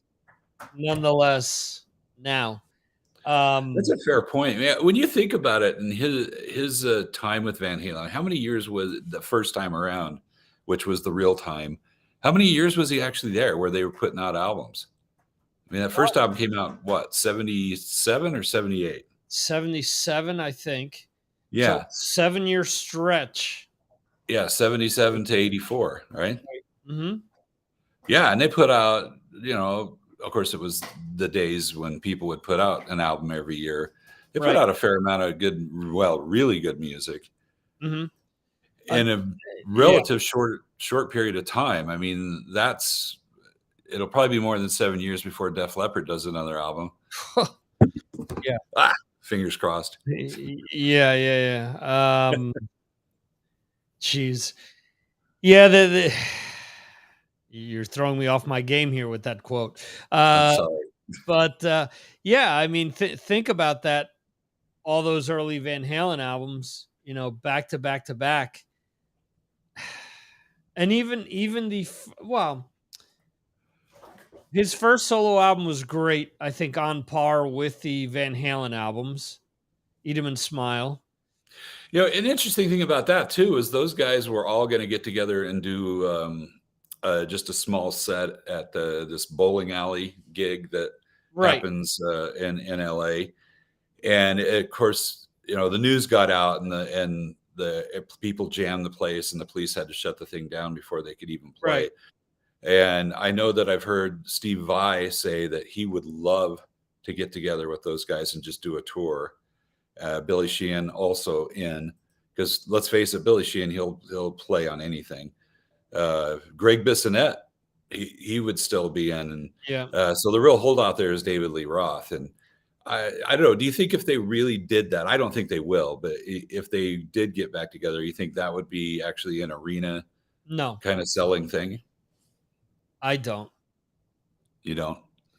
I don't, because I think for the cult fan, it would be huge. I think that would be like an M3 situation. I think it would be a large theater, there sheds maybe. Yeah. But an arena, I mean, they'd probably have to like cap it off at like 8 to 10,000 people. If Judas Priest is playing to that, I don't see that Dave Lee Roth with that band would be doing that. Plus, here's another thing. Dave hasn't done shit over the years to keep that music alive. He's played Yankee Rose, and then everything else has been old Van Halen stuff when he's done solo tours.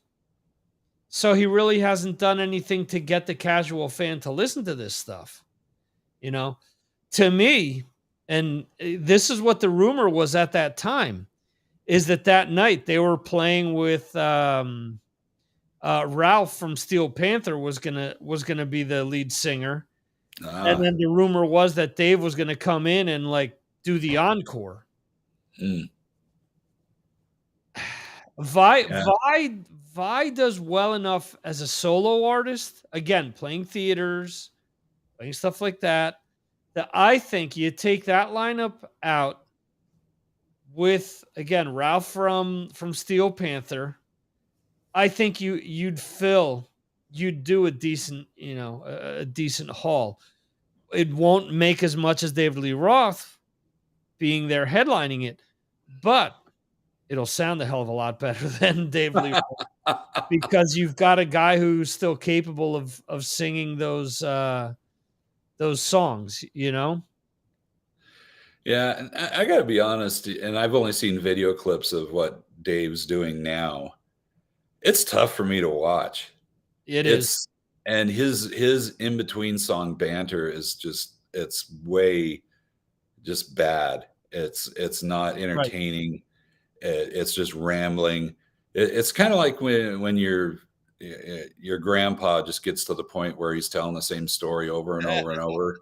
Right. And it's like, oh, please, Grandpa, drink your Metamucil. Yeah. And don't tell us that story again. So maybe that's what we should say with Dave. Drink your Metamucil, Dave. Could be.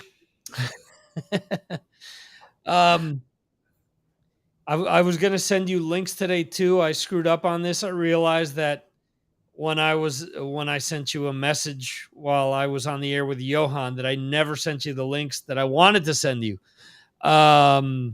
Did you get to listen to, by any chance, the new Ripper Owens song?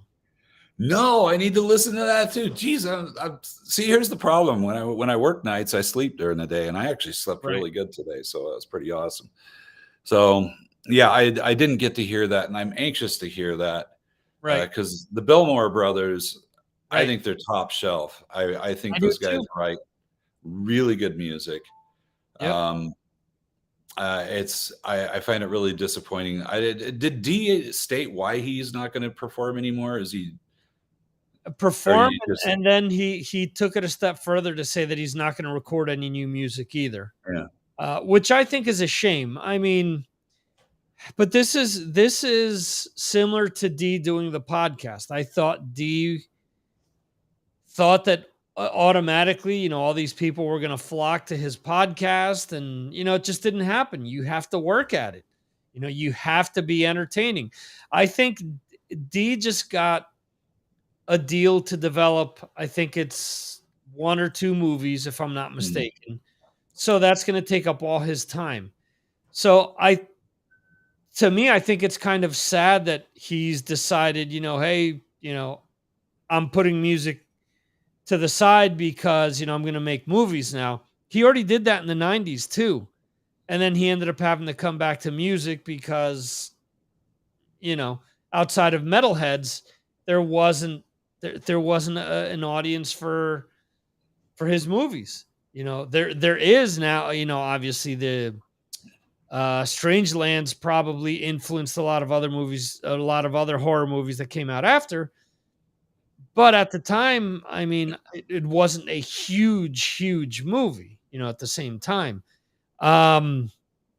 it sucks because, like you're saying, those 2 albums they did with the Belmore brothers are beyond fantastic. It's some of the best stuff he's ever recorded.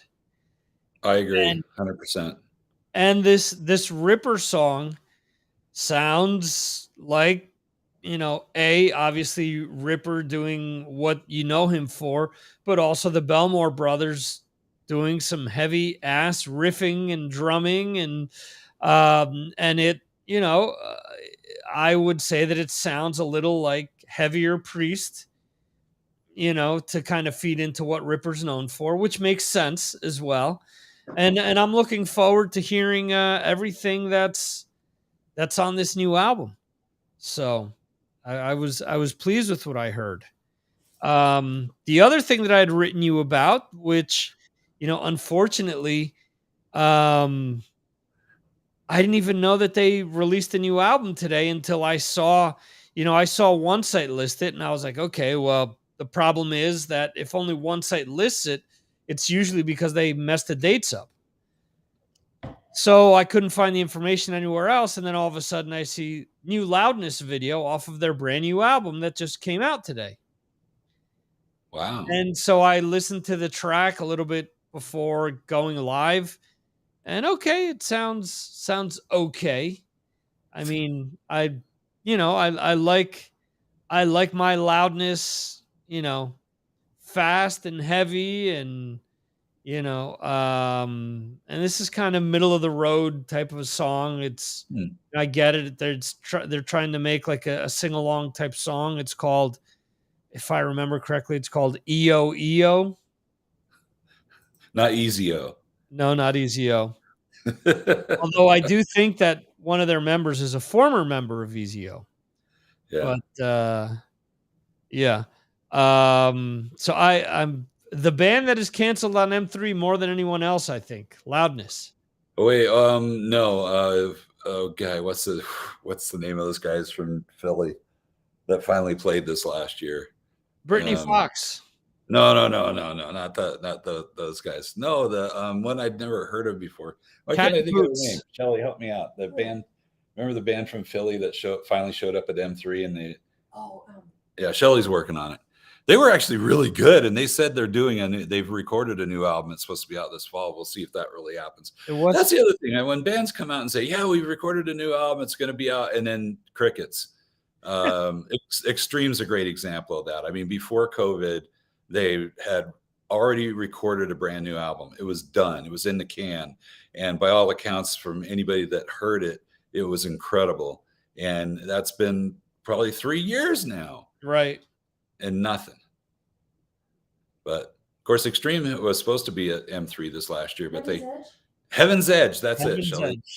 See that? Well done, Shelley. Yeah, those guys were actually pretty good. I expected them to fully suck, but they didn't. They didn't suck. They were actually pretty good. Totally, total '80s kind of thing. They played a song off the forthcoming Maybe album, and it was good. It was like, yeah, I'll check this out. I'll pick this up.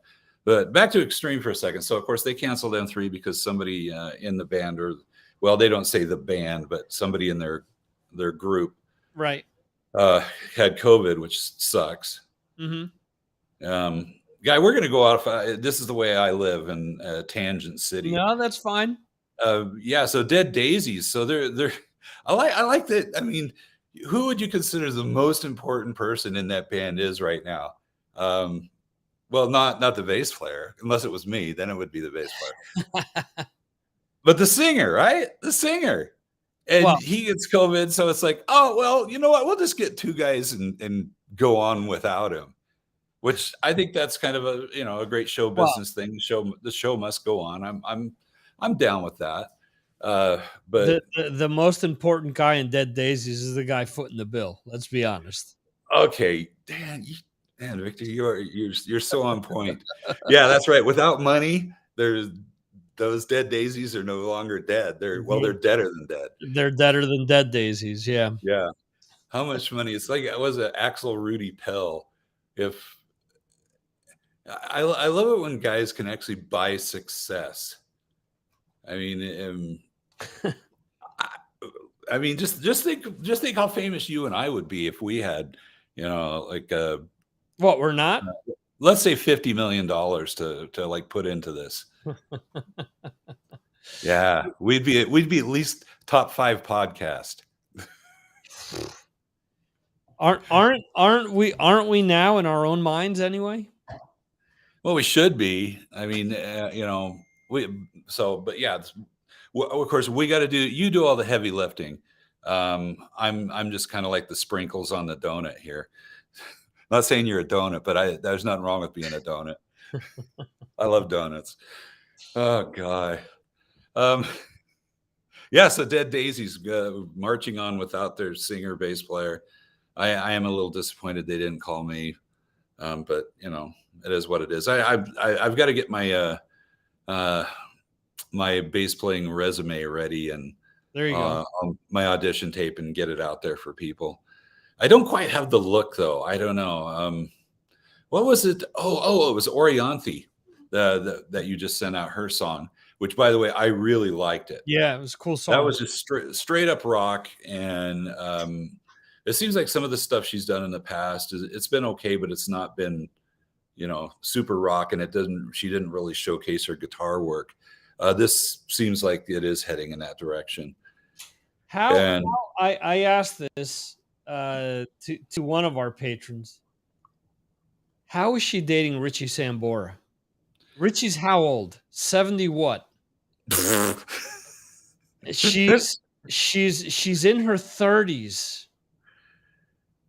Yeah, that's pretty messed up. I don't know. Who am I to judge? Oh no, I agree. I agree. Shelley says he's actually 63. He just looks 73. Could be. But so he's a year older than me. Is he? Okay. Yeah, and I think everybody in this room right now is going to agree that me dating a 30-year-old woman is not a great idea. Yeah. I look like I'm 30 though. There you go. Yeah. But hey, I'll tell you what, I would play in Orianthe's band. I seriously would, man. I mean, I saw the guy in the video. He's got the hair, he's got the look, but he's kind of nailed down there back by the Ampeg. As you know, I can't play that way. I got to be all over the stage. Even at my elderly age, I still move around a lot. The next day I don't move so much, but so you couldn't handle the discussion from Sharon Osbourne saying, no. Okay, I'm going to put this box, I'm going to tape this box on the stage and you can't leave it. No. It's kind of, Yeah, I'm one of those guys that there's probably people that say like that guy's just a clown up there running around and stuff. But I don't go out there intending to do that. It just The music happens. does. The The music music gets me. I mean, even when I play with the bluegrass guys, I kind of, I kind of rock out a little bit because I'm feeling it. You know what I mean? Right. That's just what I do, and I don't know. I've heard other people complain, like Jeff Pilson and Foreigner. I've seen a lot of people just rant about the fact that he's up there head banging and running around the stage in a Foreigner set, and it's like, what is this guy doing? And I'll tell you what he's doing. He's doing his job, man. He's up there, and it's legit. He's rocking. I mean, he's not. You could tell guys on stage that it's all just a show, and it's not legit. They're not just feeling the music, and I don't know. I'm not a stand there guy. I just can't stand there. So, as per Wikipedia and a few other sites on the internet, Orianthe and Richie Sambora, 63, as your wife pointed out, Yeah, bless his heart. took a break in 2018. So look at that, me just shooting out nonsense. So Yeah, no, she's I think that the Richie ship has it sailed away, and it might have even sank. I I mean, poor Richie. He's a good guitarist. I don't know that I'd say he's a great guitarist. Definitely the most rocking element of what was Bon Jovi. I think they definitely upgraded with I think they definitely upgraded there with Phil X. Phil X, by the way, he should be a lot bigger than he is. I agree 100%. I mean, he's just enormous, and he writes really good stuff. I mean, I don't get it. He should be writing an album for Bon Jovi as opposed to, had Bon Jovi have written. There's a song off of his last solo album called what's it called? I Love You Something. Well,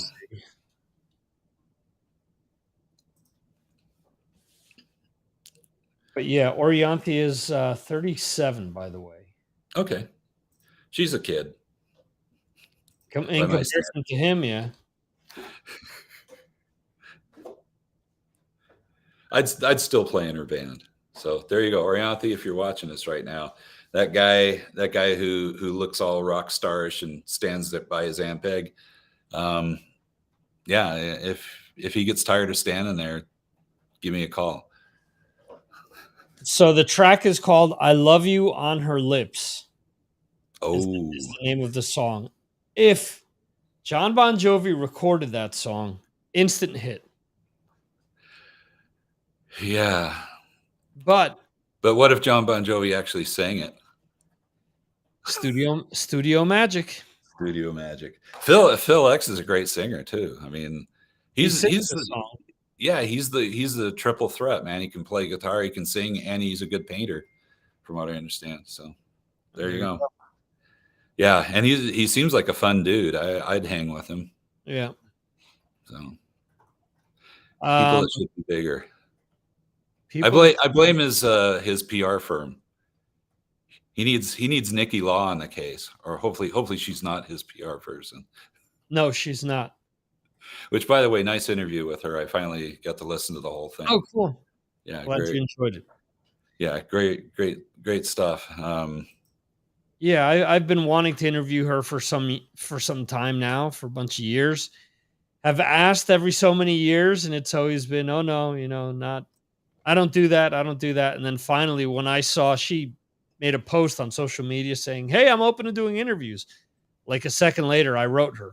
I'm like, interview time, hello, and yeah, I've always wanted to interview people from other parts of the music industry who are important cogs in the machinery behind a lot of the bands that we listen to. And, obviously she's helped bring a lot of bands to my attention. I wouldn't have done all those Armored Saint interviews without her over the years. Oh, So, nice. so yeah.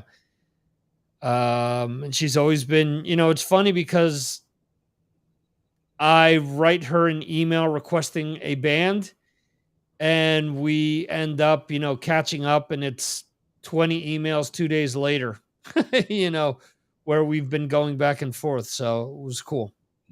So I really enjoyed that. And, I also think, although I may have lost some people, but I do think that some of the things that we touch upon were important. I think to me, it's a shame that in 2022 there's still a Neanderthal mindset behind the scenes.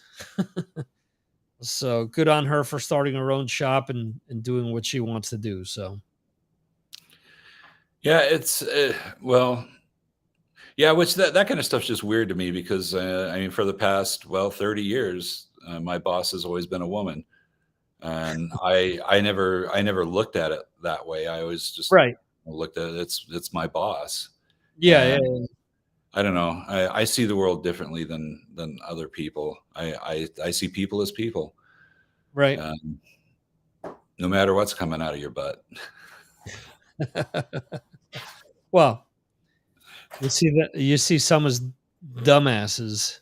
Well, there's a whole lot of dumbassery that I deal with, but we're all God's children. So there you go. Let's see. Another thing that I wrote down here that I wanted to bring up is that, I guess, on Eddie Trunk's show earlier this week, both Zakk Wylde and Charlie Benante of Anthrax have confirmed all of the Pantera rumors, and they've both gone on to say that essentially it's a celebration of the band's music, that they're not trying to replace anyone, but trying to get as close as possible to the to the two Abbott brothers who have since passed away. And, that's one thing that, we mentioned Armored Saint a second ago, and we're talking about Charlie and Anthrax. Anthrax have finally decided to do one song from the John Bush era on this latest tour. I think, again, it's a similar deal where, there's a whole decade of music that band released that because Joey wasn't in the band, they no longer play. And I get that. This week on the Patreon podcast, I talked about how, Joey said, "Oh, we don't even get to play a lot of the stuff from my era that we want to play." To an extent, I get that, but I also think that, his comparison was, when David Lee Roth came back to Van Halen, he wasn't singing any of the Sammy material. But that to me is kind of foolish because Anthrax was never on Van Halen's level, and they've got a big, they've got a huge percentage of diehard fans that I don't think, to the diehards, that's a surprise. That's something different in their set list, as opposed to, a Van Halen fan who all of a sudden, David Lee Roth is trying to sing "Why Can't This Be Love?" I think a lot of people would be like, "What the hell's he doing?" As opposed to, with Anthrax, I think a lot of people would say, "Wow, it's awesome that they've brought this one out of the woodworks." So yeah, I think it all depends on the singer and and the quality of the song. If it's all of that John Bush stuff is just fantastic. Yeah, and I agree. I kind of get, that Joey was, that was a tough period of time for him when he was basically kicked out of the band. Right. And yeah, I can see why he wouldn't grab onto those songs fondly and say, "Oh, I really want to sing this." But then on the other hand, I would kind of take it as if it was me as a singer, I would take it as a challenge. I'd be like, okay, I'm going to prove to you guys why I should have stayed in the band, and I'm going to sing this song and show you guys it should have been me singing and not John. Exactly. No, I agree with you 100%. You know, that's the thing. The song that they're playing now is Only, and the previous few times that he's sung it, he hasn't sounded good. What I saw from the first date of their tour, he sounded really good singing the song. So, I mean, kudos to him and the band for bringing it back and giving it another shot. I think what we ultimately need here, just to kick things off, is they need to go out and do an Anthrax Armored Saint tour. Even if it's just like a month or two, have somewhere in the middle of Anthrax's set, have John Bush come out, do 3-4 songs from his era, and then have them, you know, wrap it up with both singers out on stage. That would be so unbelievably badass. And as a fan, yeah, I would actually travel to see that. You know, you just wonder though if there's just so many interpersonal things that would keep that from happening within band, which is kind of silly. I mean, you know, these are not kids anymore. Right. You think it, you know, when you get to be my age, you start thinking more about life differently. It's like, you know what? Let's have fun. Let's just get out there and just have a blast, man. Let's not worry about, well, you know, you did this 30 years ago. Let's sell it. Let's have a blast and celebrate this music. And I think that is an incredibly great idea. I don't see it happening, but you know, let's see. But we should go back to Pantera for just a moment. Okay. And full disclosure, I'm not the world's greatest Pantera fan. Okay. I was once picked up by these guys to go to a show, and that was thrown in the back of this guy's Jeep, and he had this unbelievable sound system that was louder than loud, and he played Pantera nonstop for what felt like 3 hours. And it was just like it was just a little bit too much for me at the time. I was like, okay, I don't know. Maybe I've just had enough Pantera. Is that possible? I think these guys should be able to go out and do this and call it Pantera, whatever. And I do understand the people that are all upset about, you know, oh, it's disrespectful, blah, blah, blah. No, it's not. It's respectful. It's respectful to want to play those songs. Of course, you can say, no, they're just doing it for the money. Yeah, maybe. I don't know. But if they're doing it well, and you know, it'll be the only chance for a lot of people to see these songs played live. Right. Yeah. You know, half of the original band. And part of, I've always said this with Kiss, Zakk Wylde and Charlie Benante aren't exactly slouches. They're not picking up, you know, 2 20-year-olds so that they can, you know, make the most amount of money and just kind of mail it in. You know, they didn't pick 2 guys that, okay, we're going to take, you know, 90% of the money. You guys each take 5%. And give it your all every night. No, they're taking big name, you know, known commodities who can play. And even from the interview, Charlie says, you know, I'm going to try to play these as close to how Vinny played them, you know, because I don't want it to be, oh, it's the Anthrax guy in Pantera, you know. So, you know, they're trying to be respectful. They're trying to make it work. And, you know, again, I've said this a million times. Are they supposed to just pack it up and start painting houses? Yeah. Well, I got a hot take for you. Charlie and Zakk will be the better half of the band. No doubt. That's what the real shame is. That's where the real. Yes. I mean, the people shouldn't be upset about Charlie and Zakk being in the band. They should be upset about the guys that are the original guys that are still in the band. It's like I don't know. But that's similar to the whole Peter Chris argument. Oh, he can still do it. Oh no, he can't. Yeah, he can. No. You know, he hasn't been able to do it. I remember when he played with Frank Bello of Anthrax, and he played with Bumblefoot, and they played Eddie Trunk's birthday.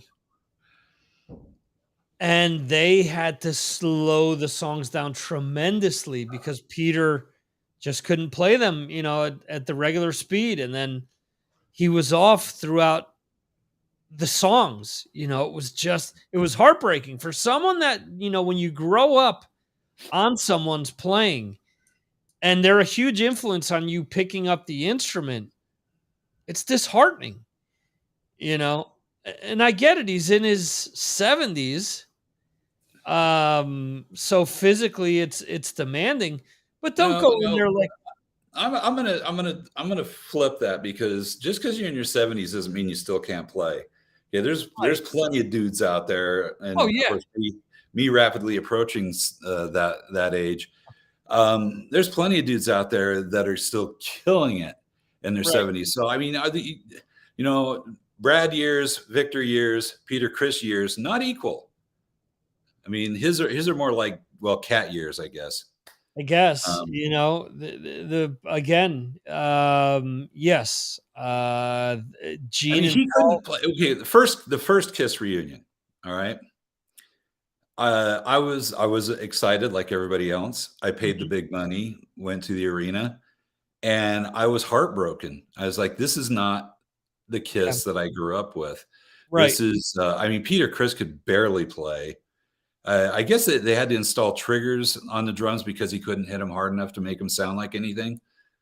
Yeah, well, but I don't know if that's true, but here's the thing. I mean, there's a big misnomer with triggers that a lot of people read into the press and whatnot.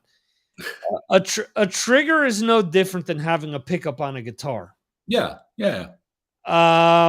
Yes. You can set up a trigger to do that. You have pre-recorded sounds so that when he's hitting a specific tom or the bass drum or the snare, usually the only thing that's triggered is usually the bass drum and the snare. Yeah. Okay. And I'm sorry to interrupt you, but Tommy Aldridge, how old is he? But Tommy Aldridge bikes 100 and something kilometers a day when he's not playing. When he's playing, he does I don't know how many hours on the bike. He's apparently been alcohol and drug free for like 40 years. So and he still kills it. I mean, you think, okay, I'm going to go see Tommy Aldridge now and playing. I don't know how old he is. He's got to be in his 70s, right? And you figure he's not going to be as good. Well, maybe he's not quite like he was, 50 years ago, but he's damn good, man. I'll throw anybody up against Tommy Aldridge is playing now. So I'm going to just say that the age thing is Peter Chris he just physically just can't do it anymore, and his body left this planet a long time ago. So if you're gonna if you want the band to continue, whatever the band is, whether it's Kiss, whether it's Pantera, whether it's Great White, we can get into that discussion. If you want the band to continue, and you're going to replace somebody, for hell's sake, replace them with an upgrade. Yeah. Let's not get somebody who's worse. Let's get somebody who's really, really good. I think Pantera has done that. Mm-hmm. Of course, we won't know till they actually start playing. Right. And if anything does suck about it, I bet it's not going to be the drummer or the guitar player. Right. That. So Tommy Aldridge is 71. 71. And Peter Chris is 76. Yeah. So even then, wind the clock back. How old was Peter Chris back in 96 when they did the reunion? Wow. My brain's fried. I can't do the math. But he was young-ish. He was like 50. All right. So let's see. 2022 minus 1996 is 26 years. So yeah, he was 50. Yeah, 50 years old. He was 50 years old and he sucked. Victor, you're 49, right? I'll be 49.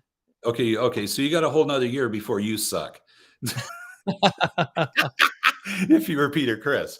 That's debatable. I'm sure plenty of people listen to my podcast and Said- have been saying that for years. So Victor mastered sucking 10 years ago. What are you talking about? yeah, He's going to take it to a whole new level when he turns 50.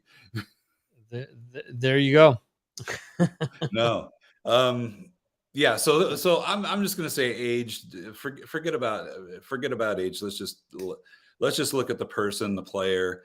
Forget about gender, the whole thing. Right.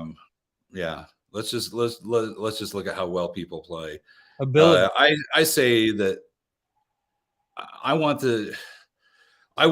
this music to continue. I want to rock. I want to catch every moment I can before the bands I love die. Right. Because it's going to happen. Right. And then there's not a lot of, there are some youngsters that are out there rocking. Will they ever be able to fill the void? I don't know. Right. Only time will tell. I mean, we could go on to, let's see, who are the Lars Ulrich's kids? Is that what you posted this week? Mm-hmm. I loved that song, and I loved what those guys are doing. Mm-hmm. And let's face it, they got money behind them too. Absolutely. That is a huge influence.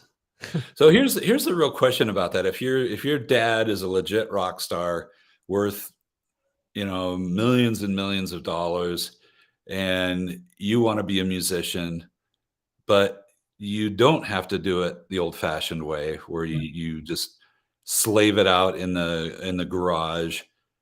You play the clubs, taking every little gig you can for no money, and you do that for years and years, write songs, put it all together, and then finally, become somebody. Mm-hmm. If you don't have to do that, like obviously these kids won't have to do that. I mean, they're already making a video. How old are those guys anyway? Early 20s. Okay.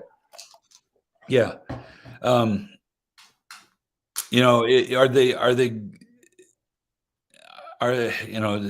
can you be famous without hard work? Well, I guess Machine Gun Kelly has proven, yes, you can be famous without putting in hard work. Right. Sorry, I got to get in my daily Machine Gun Kelly jab. I still haven't heard one of his songs. That's what my next question was going to be. Yeah, I really need to before I can slag him appropriately, or properly, I should say.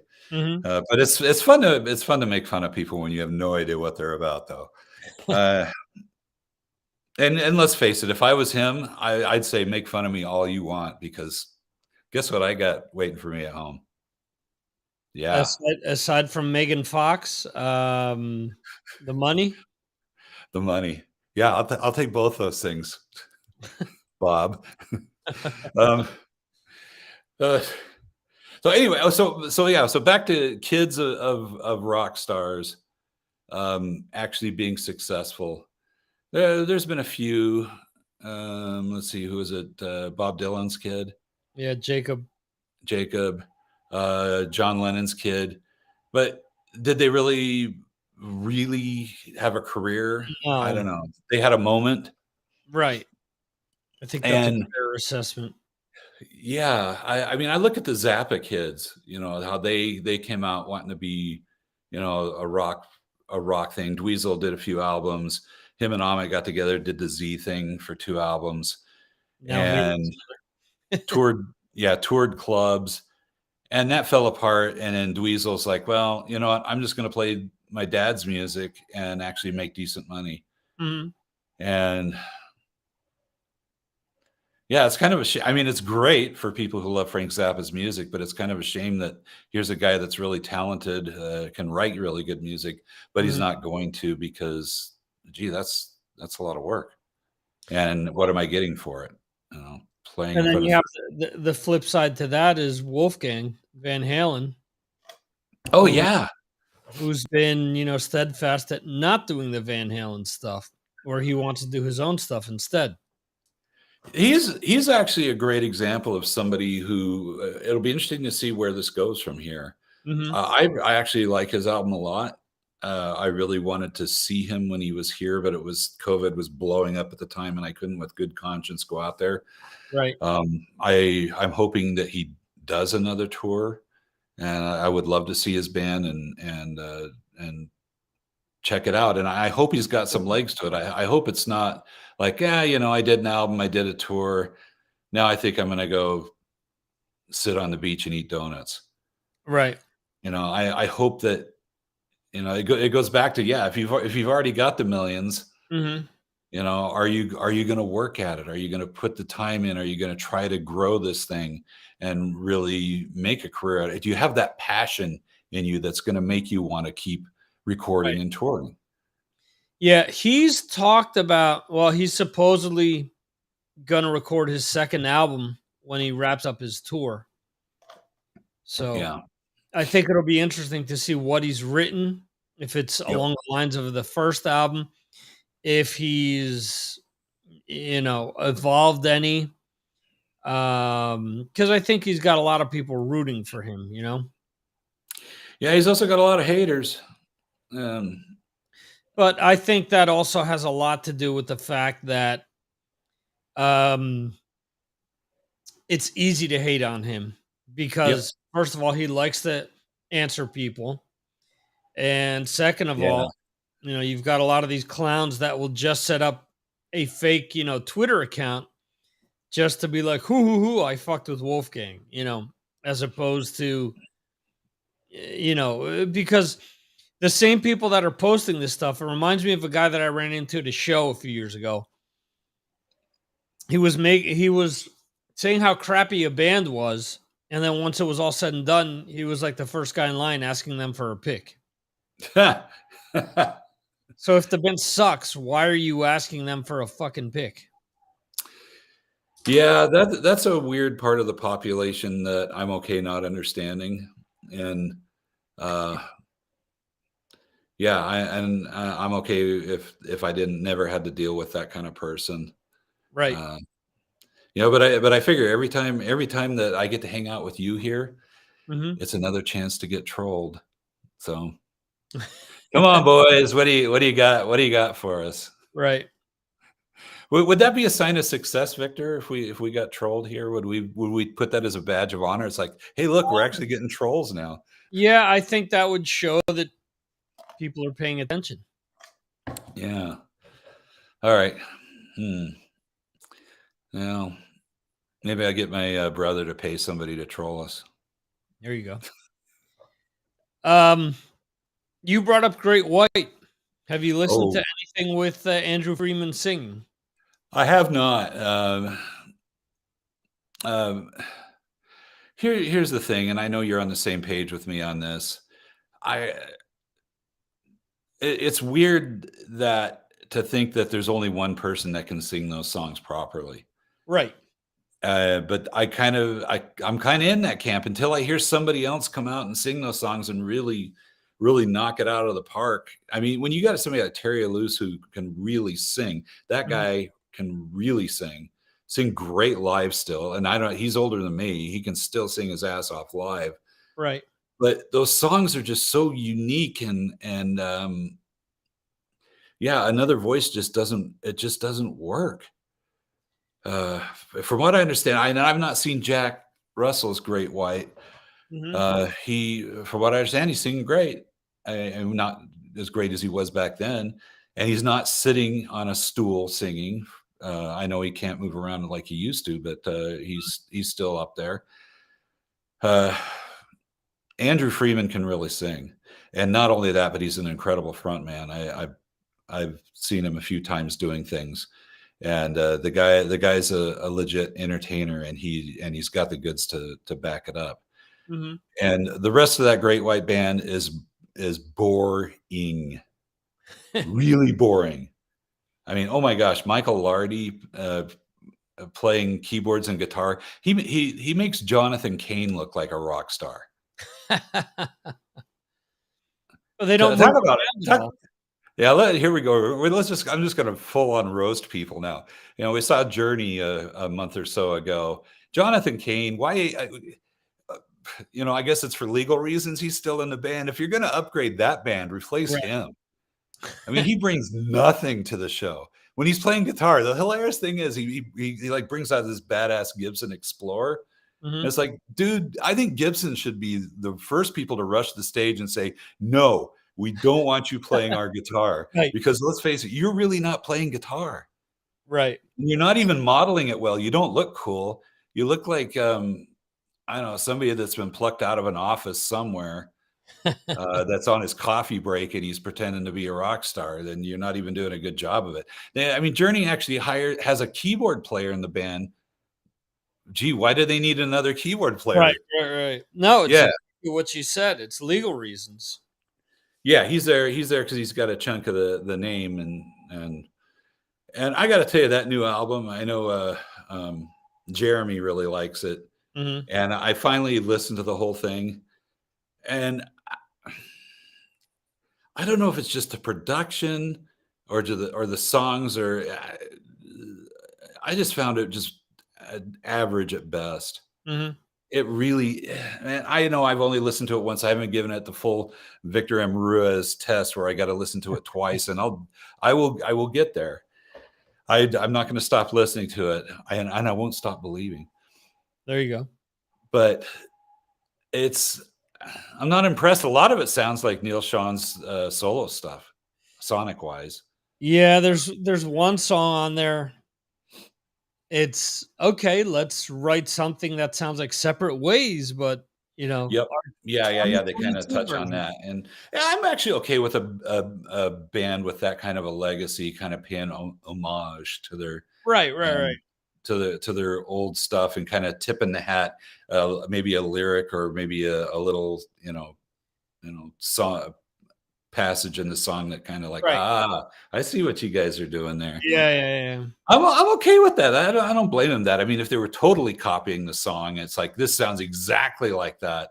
Right. Then I would say that's pretty lame. It's like, just play that song. Right.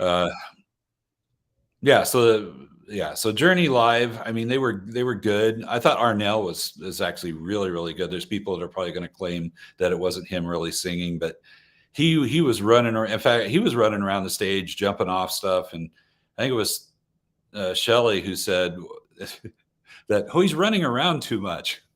Mhm. I said, you realize who you're sitting next to, right? Right. Running around too much. It felt legit to me. It didn't seem like an act. I mean, the guy was having fun. He sang really, really well. The rest of the band didn't bring a whole lot to the party. Dean, as a monster drummer, Mhm. The worst thing for me in that gig is the sound man was just awful. The toms on the drum were almost non-existent. So Wow. the kick and the snare was there, but it didn't even really sound that great. The EQ was just off on both of those things. But when he do tom stuff, you couldn't hear anything. Wow. It was just like, it's like, this is a guy who deserves to be heard.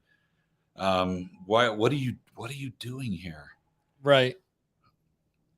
It doesn't make too much sense, does it? Yeah, and the bass player, who I guess is the guy from the original Bad English, Todd Jensen. Mhm. He needs a little Rogaine, by the way. Just going to throw that out there. Todd, I can help you out with that Rogaine.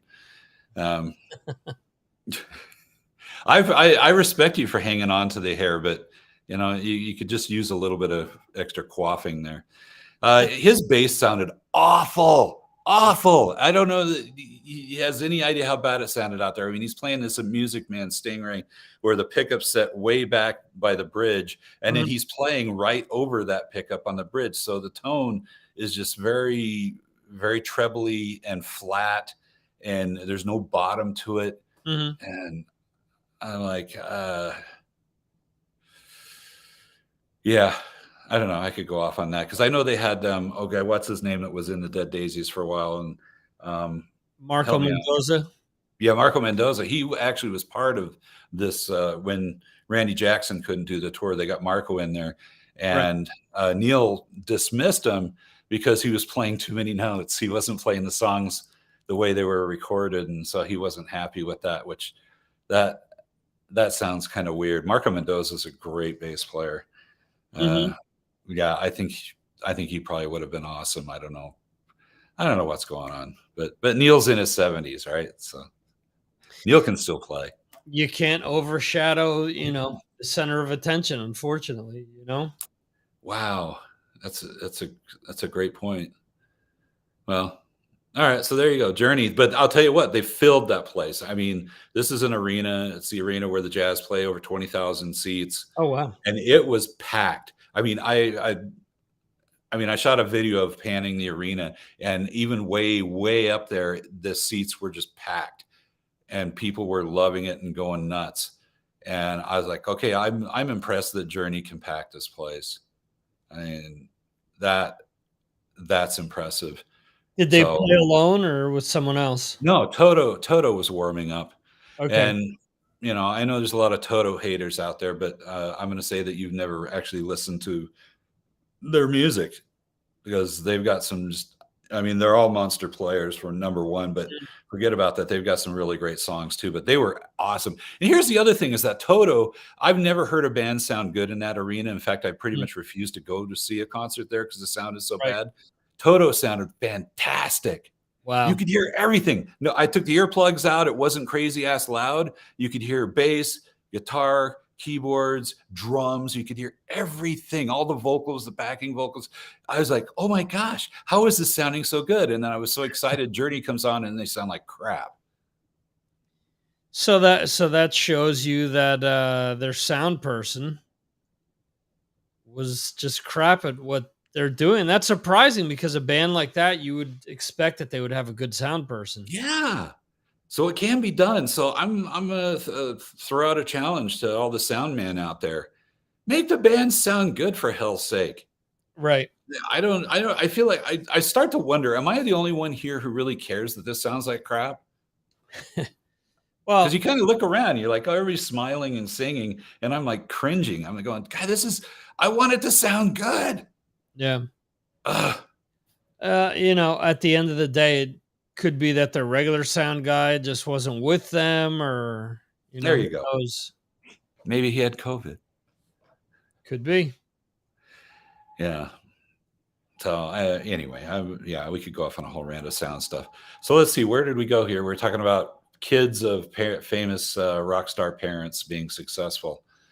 I'm rooting for Wolfgang. I'm pulling for the kid. I know that a friend of ours who used to hang out with us, Jerry, he took a lot of pot shots at Wolfgang. And I don't know. You got to look in the mirror.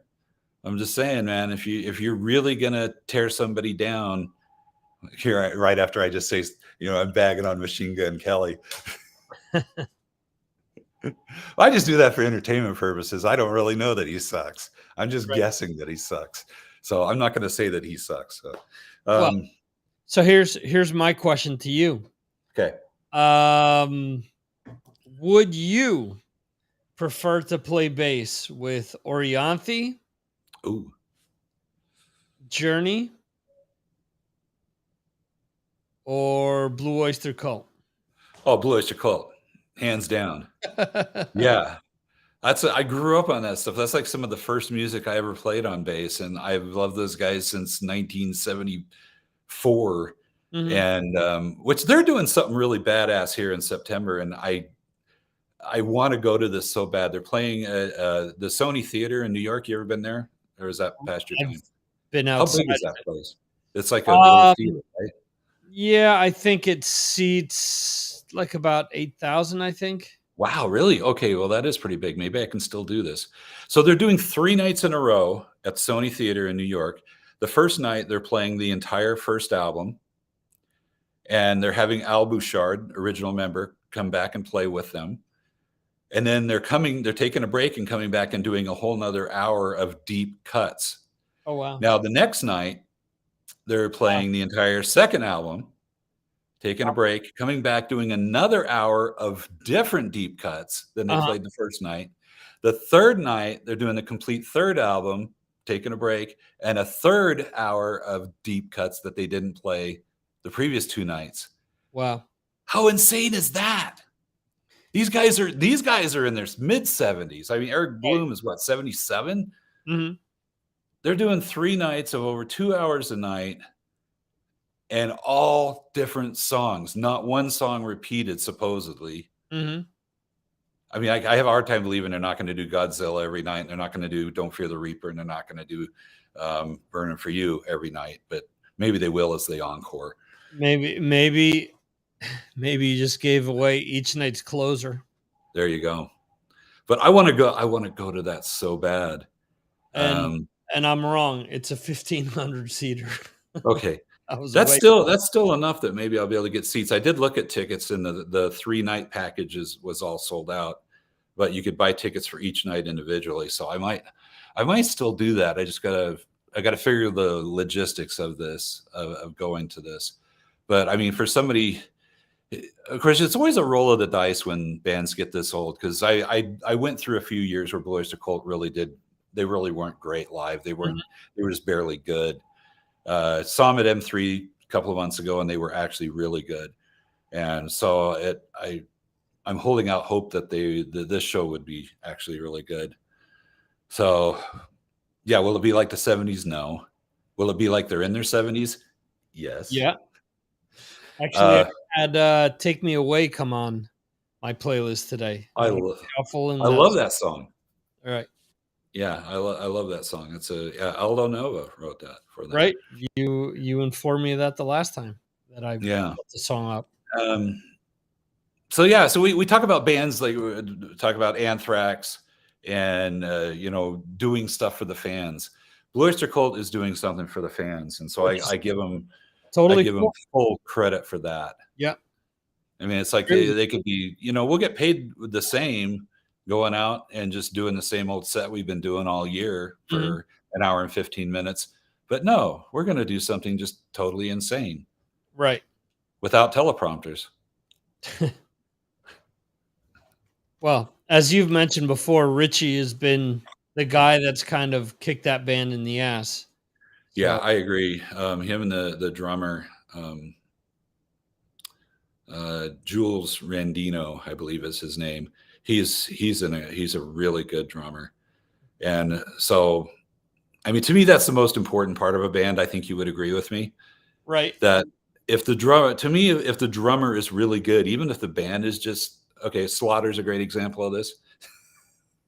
Even if the band is just not that great, if the drummer's really good, it can still make it really enjoyable, right, to sit there and listen to. But if the drummer sucks, even if the rest of the band's great, you can't rescue that. You just can't. You can't get over that hump. Yeah, you can get over a bad bass player. Sorry, bass players. Blitz from Overkill, when I interviewed him once, said that. He said, if you have a shit drummer in a band, said your performance is going to be shit, because he said the drummer always steers the ship live, and if they're not, if they're not steering the ship, and at the time it was when Ron Lipnicki had joined Overkill, he basically said if you don't have the proper drummer to steer the ship and steer the rudder in the right direction, band is no good live. So yeah, I know from personal experience playing in cover bands where it's like, hey, we want to cover this song, but the drummer didn't really want to do it, but he kind of got pushed into doing it, and then live basically sabotaged it. It's like that's the lamest thing you can do as a musician. I've been forced into that situation, but I've never done that, because good. That's because you're a professional, man, and that's what I do. I mean, I've played so many songs that I really didn't want to play, but you know what? When I play them, I give it 100%, man. I'm all in. It's like, why is Brad just standing there during this song? It's like, hell no, man. I'm still rocking out. I'm gonna give it. Here's a great example. We were in this band back in the 70s, and the drummer really loved Neil Young, which to me, some of the least exciting music ever written. And he wanted to play Cinnamon Girl. And so me and the guitar player are like, all right, we'll do it. And I'll tell you what, man, we rocked the crap out of that song. The funny thing is, you know, the lead in that song is just one note. He just keeps playing one note for the whole entire lead break. It's hilarious. So our guitar player would do that. He'd start for the first, 4 bars, just nee, nee, nee, nee, nee, and then the last 4 he would just shred. And it was just like a moment of musical brilliantness where we're actually rocking out Cinnamon Girl, dudes. Yeah. We're laying into this thing hard, and we're having a blast playing it. But yeah, I would never intentionally listen to that song. Yeah. So, yeah. In any event, Brad, want to thank you for being on here tonight. We have my pleasure. We have Mr. Dan Lorenzo coming up next. And, holy crap, we've been talking for a long time. How did that happen? Yeah, who knew? Who knew two big mouths could talk this long? Yeah, have a fun chat with Dan, man. Thanks, Victor. Right. Take care of yourself. Stay healthy, everybody. And I'll see you on the other side. Tonight's it. If you're gonna get poisoned and you want to talk to Dr. Brad, tonight's the night. Yeah, well, good luck on your retirement night. Thank you. All right, appreciate it. All right. Okay. See ya. Rock out. Awesome. We welcome. Oh, can't hear your mic. I love Cinnamon Girl, and I love the one-note solo. It's phenomenal. I love Neil Young. He's great. There you go. There's always a yin to other people's yang. So for sure. That's awesome. Yeah, when I first heard Neil Young, Victor, I didn't love his voice, but that was when I was in the 7th or 8th grade. After that, I'm like, man, this guy writes great songs, and the solos are so bad. They're great. They're like worse than mine even, Right. Well, my thing for Neil Young didn't happen until I moved over to Europe because, with radio in the US, they're playing the same 4 or 5 Neil Young songs every day, and it just drives you crazy. Yeah. It was one of these things, like, I think 2 years into living over here, it's like, you know what? Maybe I want to listen to this, so there are select songs of his that I listen to every now and then now, where when I was living in the States, I just couldn't stomach because the radio was just killing them for me. So, yeah, I've seen Neil Young play live a couple of times. Always a big fan, many years. Oh, cool. Yeah. Very cool. All right, it's great talking to you. Thanks for having me. Well, at least we could connect this time because the last time, beyond frustrating, after trying to connect with you that night, I had somebody else tell me, yeah, the link you sent didn't work. I'm like, what the hell's going on? And then actually after, like half an hour after sitting here going, well, let's see if Dan joins us. I'm like, all right, 2 a.m. my time. It's time to go. And then I read, the emails. I'm here. And I'm like, fuck, what happened? And I look back, and then the link that the session generated was no good. It happened. It sucks, but I'm glad that you're now. Let's get into my first question for you, because I'm doing the interview with you, right? All right, sure. Have you listened to the Patriarchs in Black, Reach for the Scars album more than a couple times yet? Yes, I have. And what are the thoughts? What I like about the album more than anything is that you can listen to Patriarchs, you can listen to anything else that you've done, not only recently, but from throughout your catalog, and it stands out as its own thing. With most people that have put out the amount of material that you've been putting out, a lot of times it's, oh, all right, so it's just another version of what they're doing. This isn't Vessel of Light Part 2. It isn't. It's not. Yeah, it's something completely different, which is cool because you could easily just write the same riffs. Not that it's not your hands, it's not your emotions, it's not the influences, but it's coming out in a different way, and the puzzle pieces are coming together so that if somebody doesn't know who Patriarchs in Black are, if they listen to Cassius King or listen to Vessel of Light, they have no idea that Dan Lorenzo is in all 3 bands. Hmm. So Yeah, I've heard people tell me that they can tell it's me playing as soon as I play, but I agree with what you're saying. And as far as like, for some reason, when I have a project of a band with a new name, I think I just write a little yeah, bit differently, just a little bit. And if I wrote a song and I would say to my buddy Jimmy Shulman, like, oh yeah, I wrote a new Patriarchs in Black song today. He's like, well, why isn't it a Cassius King song? Or maybe I want to play on it. And I'll be like, no, because we finished that record already. We're working. I'm telling you, it's just right. It's a little bit different, Yeah. Yeah. Well, okay. To me, what you just said to me sounds like the lazy comparison, because Yeah. I've seen a lot of reviews of things, and I think maybe because I've been a wannabe musician since I was in the third grade, Me and too. I've played different types of music and appreciated different types of music. Seeing a critic say, just because, let's say, you cover a song by a band, then all of a sudden the rest of the review is, oh well, it sounds like this band. Yeah. Most of the time it doesn't. It's just that critic trying to get out of it easy by saying, oh, okay, I'll just write another paragraph on how it sounds exactly like this. To me, you're playing, yes, I know it's you because you're sending it to me, but your playing doesn't sound the same to me from each one of the three bands that I'm mentioning. And if we want to go back to Hades or Nonfiction or The Cursed, they're still separate entities. They're not, yeah, they're rock playing, it's metal, but it's not. I think to just pigeonhole you and say, oh yeah, it's obviously Dan Lorenzo playing. I think that's a load of horseshit. Yeah, well, sometimes I think critics, they're inundated with so much new music. So before they do the interview, they listen to it once and then Right. they form all their opinions. And I know personally, if I listen to an album once, it's really not enough to give me a definitive sense of as to what it is. Right. I mean, I can make my immediate opinion on anything, but there's a couple songs that, by bands that took a little while for me to digest. And then there's something like maybe Rock and Roll Over, where I just loved every song the second I heard it, by Kiss, Right.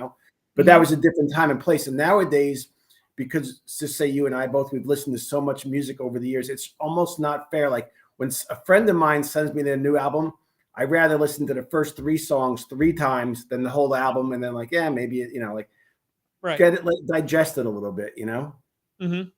And that's why I was curious if you heard the Patriarchs in Black, Reach for the Scars more than once, because I always think it's better to formulate your definitive opinions after you listen to it multiple times. Right. I also like to listen to stuff more than just when I receive it. Like if the first time I receive something, it's almost harder for me to appreciate it because I feel like I'm under the stress of, oh, I really need to listen to this. Yeah. Whereas a lot of times I prefer to just, all right, I'll listen to this, in a week, in 2 weeks, when I don't need to, crank out, I'm not under the gun to write about it. If I can just sit back and appreciate it and maybe just throw it on the headphones, go for a walk. And I get it. I get a different feeling for the music than as opposed to, having your typical PR person or label person saying, have you listened to it yet? Have you written a review yet? Have you done? Right. I'd rather just sit back and just kind of appreciate it, listen to it, and just absorb it. So, we've talked about this before, and as you said with Jimmy, at this stage, you're consciously trying to tweak what you're doing, but at the same time, you're working on one project at a time. In the middle of writing Patriarchs, do you come up with a riff and say, you know what, that's Cassius King. Let me record that. That'll go in this folder, and I'll revisit it in a month. Yeah. Honestly, I just write. Right. So when the coronavirus when the corona shutdown happened, I basically wrote all of Last Ride and all of Cassius King Field Trip, all pretty much together the same winter, we'll call it, or the same period of time. Right. So I wrote 21 songs, and we just kind of divided up 10 for Vessel of Light and 10 for Cassius King. But since then, I think if I write a riff, I may, like right now, there's a brand new Cassius King we just finished a couple weeks ago that'll come out in October. And there's a couple songs that I think, oh, you know what? Johnny Kelly could have played drums on this. He might have liked this. It's like an 8-minute song, which is the longest song I've written in years. Right. And maybe that would have even made more sense for Patriarchs in Black. But once you have a different musicians playing on it, and particularly the singer, to me, that really changes the feel. And what's funny is sometimes, like, do my songs sound like it's me? Like sometimes the riff will start, but even though the singing doesn't come into, say, 30 seconds, it already has a different feel, a different vibe than what I would be doing with one of the other bands I'm in, Mm-hmm. So basically, I'm not answering your question, but because I'm not even sure. I just write, and I don't really consciously think, okay, I'm going to write a song tonight for Cassius King or for Vessel of Light or Patriots in Black. I just write, and when I write, it probably could go to any one of those 3 bands, but because of what the other musicians put in it, it'll give it a different spin, I guess. Right. Who's currently in more projects? You or Johnny Kelly? Johnny Kelly will always be in more projects than I am. He's right now he's with Quiet Riot, and I don't know if he's in New Mexico or somewhere. He's playing a big room somewhere, and I think it's New Mexico. Mm-hmm. And but yeah, so Johnny didn't do the last Danzig tour because he was with Quiet Riot, and they were doing a run. But as far as I know, he's still in Danzig, and he's still in Hookers and Blow. Mm-hmm. And he just did a project for some other band, and he's in the band with his former Typo Negative guys. Silvertomb, Silvertomb, yeah. So he's in a lot, probably more than me. Where right now, Vessel of Light's on a little bit of a holding pattern, and Cassius King and Patriarchs in Black are, like I said, basically out and promoting, and we'll have a new Cassius King single in September. Cool. Obviously, you worked with a lot of different singers on this, a few different singers.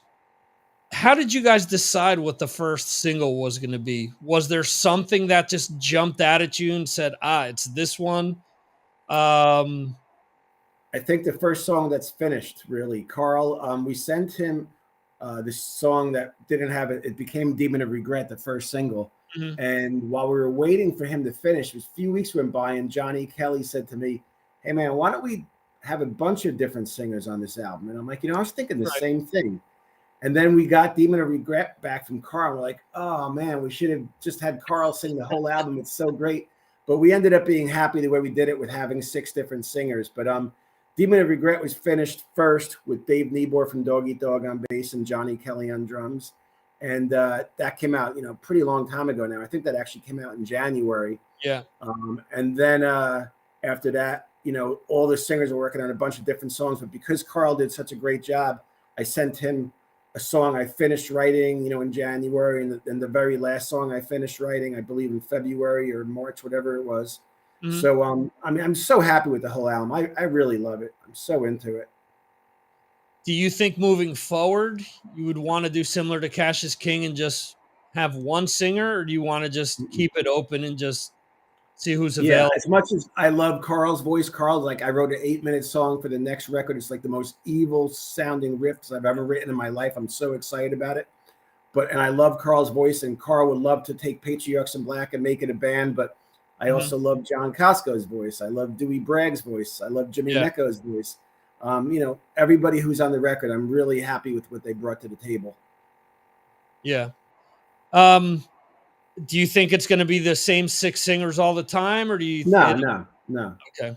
I think we'll try a couple different things, but there's nothing written in stone. Like right now, I think Carl has 2 songs. Rob Trainer from the band Blackwater Rising, he's got a song that JD John DeServio from Black Label Society, he played bass on it. But I thought it was an instrumental, and when Johnny Kelly heard it, he was like, it doesn't really work it as an instrumental. It needs singing. So that cut didn't make it onto the album. But, there's a couple different singers I've reached out to, never heard back from. Yeah, I think we're going to keep it interesting. I mean, I'm hoping there will be another one. I'm pretty sure there will be, because we've already had like 4 songs recorded, drums and guitar for the next record. So nothing's written in stone. And I think definitely multiple singers, though. Okay. And you just mentioned that Johnny, with that song, for example, kind of said that there needed to be more work with it. What's the dynamic between the two of you when it comes to writing the stuff? Obviously, you're coming up with riffs all the time. Does he give you guidance as to where he thinks the riff should go, where the song should go? Is it a So joint? usually, like with every song I've been doing for my last, I've done 7 albums in the last 5 years now, and the last 6 of them is just me playing along with the guitar, a click track, and I finish the song. Sometimes I finish the whole album before anybody else comes in. So there's not, and I tell the singers, if you need to rearrange it, feel free. But the only song Johnny rearranged was I'm the Dog. He rearranged a little bit, and it worked out much better. And I think Demon of Regret, Johnny said, hey, man, you got to add a guitar solo. I'm like, nah, I don't want a solo. He's like, yeah, you got to add a solo. I'm like, eh. And then he's like, if you don't add a solo, I'm going to have one of my buddies play a solo. I'm like, all right, I'll do a solo, So I kind of defer to Johnny just because he is a bigger name than me and he's been some bigger bands. But the riffs are mine, the music's mine, but I definitely listen to Johnny. I definitely want his input and I value his input. Gotcha. Okay. Is there ever a situation where you've heard him play something and say, you know what, I kind of had this in mind instead? I don't think so. There was one song that didn't make the record that was almost could have been a Haiti song. It was kind of a thrash song. And then it broke down to some bigger riffs. And I just didn't think Johnny got the fast part of the song correct. I'm like, we'll come back to it. I don't even know if it's that good anyway. But he'll like so for the song "Sing for the Devil," which is might have been the first song he tracked for me. He's like, "What do you think of this?" I'm like, "Oh my god, it's perfect." And then he's like, "No, I can do a little bit better." I'm like, "Don't change. Leave it that way. It's perfect." Right, and he'll go in and do it. So he's like a workaholic. He's just been amazing to work with. Like, this guy seems like doesn't have a mean bone in his body. Just a nice person. Right. How different is it working to him as opposed to working with Ronnie? Well, Ron and I, we've jammed a million more times. Johnny Kelly and I have never even jammed in person. So, Ron, Ron's one of my newest friends, and we've been friends for 20 years now. Probably over 20 years. It's crazy how time flies. But so Ron and I have jammed. We've jammed Kiss covers together. We've been in the same room. We've been in the same van. We've done a million shows together.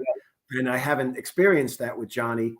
But they're both world-class drummers, and they're both very, very different from each other. So I think Ron favors the up-tempo stuff more, where Johnny, if I'm going to write something really doomy, Johnny's probably the right guy for it. Gotcha. Okay. I have a few fan-submitted questions here.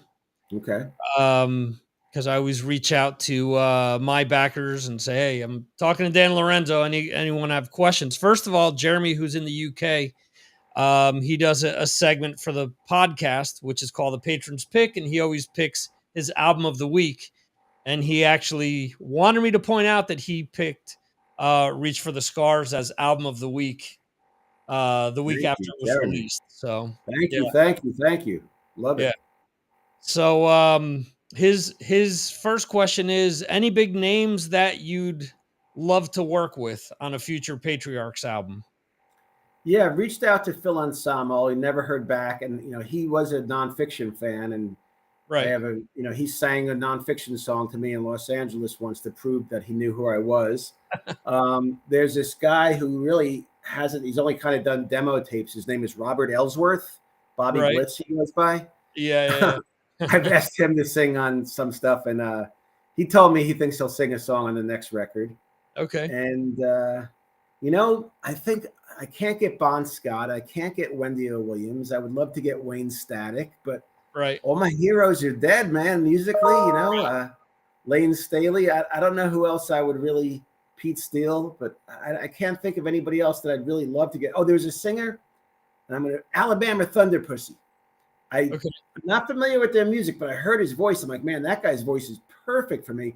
And I sent him a DM on Instagram. I never heard back. So there's a couple people that come to mind, and there's a few people who I reached out to and never heard back from, and no big deal, whatever. Either they checked it out and said no thanks, or they just never saw it. But it's something to think about, Cool. I know that we've talked about possibly having Blitz on something at some point again after you worked with him on The Curse, but Yeah. obviously he's got this day job called Overkill, which I'm sure keeps him very busy. Yep. Favorite gear? I mean, you're a Les Paul guy, especially these days. Is there anything outside of a Les Paul that you absolutely need to have as part of your gear? No, man. I tell people have always asked me, like, particularly the last 10 years, like, how do you get your guitar sound? And it's just the Gibson Les Paul Diodario pickup. And I plug into whatever amplifier, whatever head is closest, whether it's my pig nose upstairs when I'm writing riffs or my PV or whatever the studio has. It doesn't matter. I don't use any effects. It just sounds like it sounds when I plug in. I don't use effects. I don't care about equipment. It doesn't matter. It's really about the art, the performer, the guitar player, and what he's playing. And I know my limitations as a guitar player, but I love my style. I love my sound. Right. So you're going from one of those amps, like when you're recording the demos at home, just directly to the computer, your phone, or? Yeah, I don't even record things at home. I used to record things at home a little bit. Now, I usually, if I write something, I'll put it on my phone for a second, like a video, like a dinosaur would. And then I just go right to my buddy J-Rod. He's in Pomona, New York. His studio is literally half an hour from my house. So I've actually, like, when Nathan Opposition and I, when we did the Vessel of Light albums, I would burn CDRs and mount them to his house of me playing it in my house.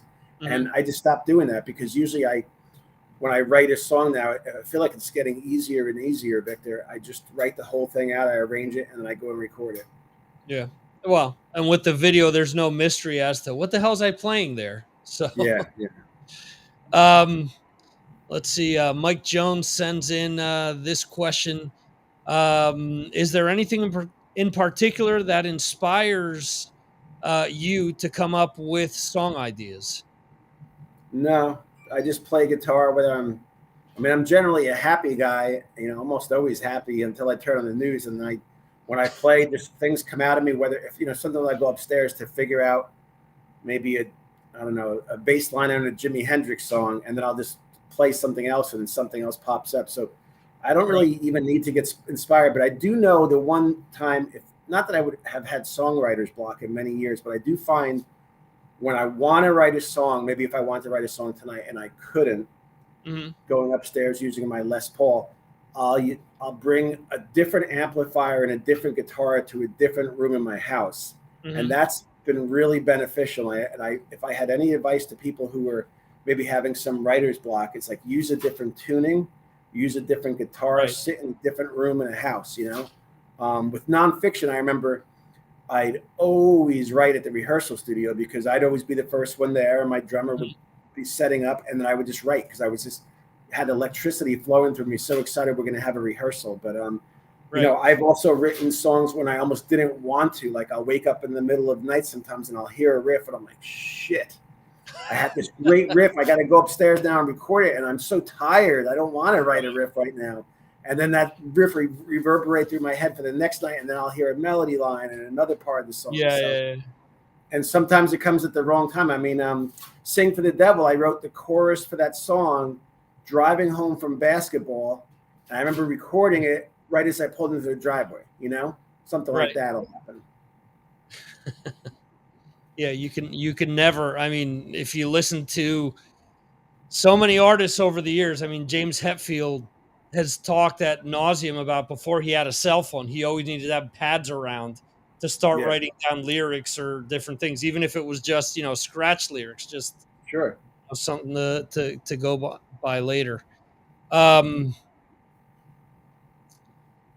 Recently, well, actually, I had to modify this because the last time you were going to be on, Florentine had just finished playing a song of yours on his XM show, but this week he sent me a compilation there of you appearing on XM on Ozzy's Boneyard, promoting the album and playing some of your favorite songs. Right. How important is it for you to have someone of the stature like Florentine or have a platform like Sirius to be able to play your music and get it to, hundreds of thousands, if not millions of people across the U.S.? It helps so much. I mean, unfortunately, there's a guy named Jose Mangin who runs the whole show at Sirius, and he hasn't replied to my radio guy in years, even though my radio guy got him an interview with Korn when he first started out. And I mean, Jose knows who I am, and I don't know if he, I wish he would play us, put us into regular rotation, but he has yet. But fortunately, like you said, Jim Florentine's come to the table for me, and when he plays the show, it airs 5 times, so that's great. And then I'm hosting Ozzy's Boneyard again, or Ultimate Sinner again tomorrow night, Sunday night, and Monday night. And it's great because every time I get on to SiriusXM, it seems at least one person from somewhere in America who never heard of me, they'll say, okay, Vessel, Patriarchs In Black, I'm the Dog. I love that song. They go by the album, like, man, I love the album. Like, oh, cool, thanks so much, And then they write, oh man, I'm like, check out Vessel of Light. They go buy all 4 Vessel of Light albums. They buy Cassius, they go way back. So it's so cool. Any radio station, there's a radio station in California where some guy in the Florida Keys heard me singing my cover of Calling Dr. Love, bought that on iTunes, wrote me an email, and then literally bought every CD I've ever put out, or maybe not all of them, but like 15 of the 20. Right. So, I mean, that's why bands you got to keep putting out new stuff so people investigate your back catalog. Yeah, absolutely. And that's funny because how many bands tell you the opposite nowadays? I mean, if you're not the first one promoting your own stuff, then there's no way that it's getting out there. I mean, I hear so many bands talk about, well, people don't want to hear our new stuff. Well, if you're playing one song out of 12 you just released, then most of them may not like that one song, but maybe back in the 80s and 90s, bands were playing 5 or 6 new songs off of their albums. Why record? I agree when I hear like Twisted Sister say, "Oh, nobody wants to hear our new stuff," but I mean, so I'm an artist. I have a very underground career, but I'm doing it for the love, Victor. I mean, if I get this much money from the record label to make a record, I'm putting in this much and this much of my own money because I love it. It's in my heart. So I'm not expecting that, one of my records is the whole world's going to fall in love with it. I'm just doing it because I love it. So I'm trying to make myself and my friends who are musicians happy first before, I'm not going to worry if it didn't sell as much as the last record. But I guess when you're like a Twisted Sisters level and you work for a year on a new record and it sells 25,000 copies, you feel like such a letdown because you were so high. I was never at that point. So anything I do is down here. It doesn't really matter, Yeah, that's a shame because we were actually talking about that a few hours ago, how D has announced that he's not going to be doing any new music. Yeah. And these last 2 solo albums that he released are fucking phenomenal. They're like in my opinion, they're up there with some of the best Twisted Sister albums. And essentially the band that recorded that has just recorded an album with Ripper Owens, and they released it. You can say Ripper. Yeah. I love Ripper's voice, and I love Dee's voice. Yeah, and these guys, they're from Connecticut, the Belmore brothers. I had Charlie, one of them, on the show earlier this year, and it boggles my mind. I'm like, we finally have D back on track to record, some real metal music, and then now he's going to be off making movies again. So I don't know. We'll see. Maybe sometime in the future. But Okay, so there's a guy. I would love to write a song with Dee Snider because Nonfiction opened up for them in Los Angeles with him. He was in Widowmaker, and I was thinking like, oh man, we're going to blow them off the stage. Widowmaker's lane, and it was really good stuff, man. I really enjoyed it. I haven't heard it in years, but I thought it was really good.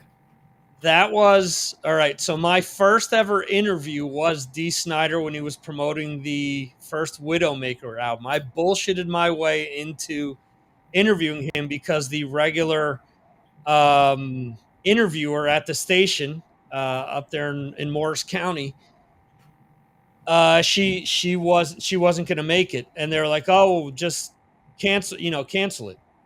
And obviously the internet wasn't around. I'm like, I bet I know more about Twisted Sister than anyone else. I was lying the whole time, and I was able to do the interview with D. I was nervous as fuck. I can't listen to that interview anymore because I sound like Mickey Mouse during it. But during the first like 30 seconds, Dee says to me, "You sound like you're nervous." I said, "Yeah, absolutely, Mr. Snyder." And he was like, "Don't worry, you'll do great." And at the end of the interview, he says, "Do you have a show yet?" "No, you will now." And sure as shit, first show I got was thanks to him. But That's awesome. yeah. And those Widowmaker albums, again, I kept pointing back. I'm like, I don't want to hear Dee doing cabaret. I don't want to hear him doing pop punk.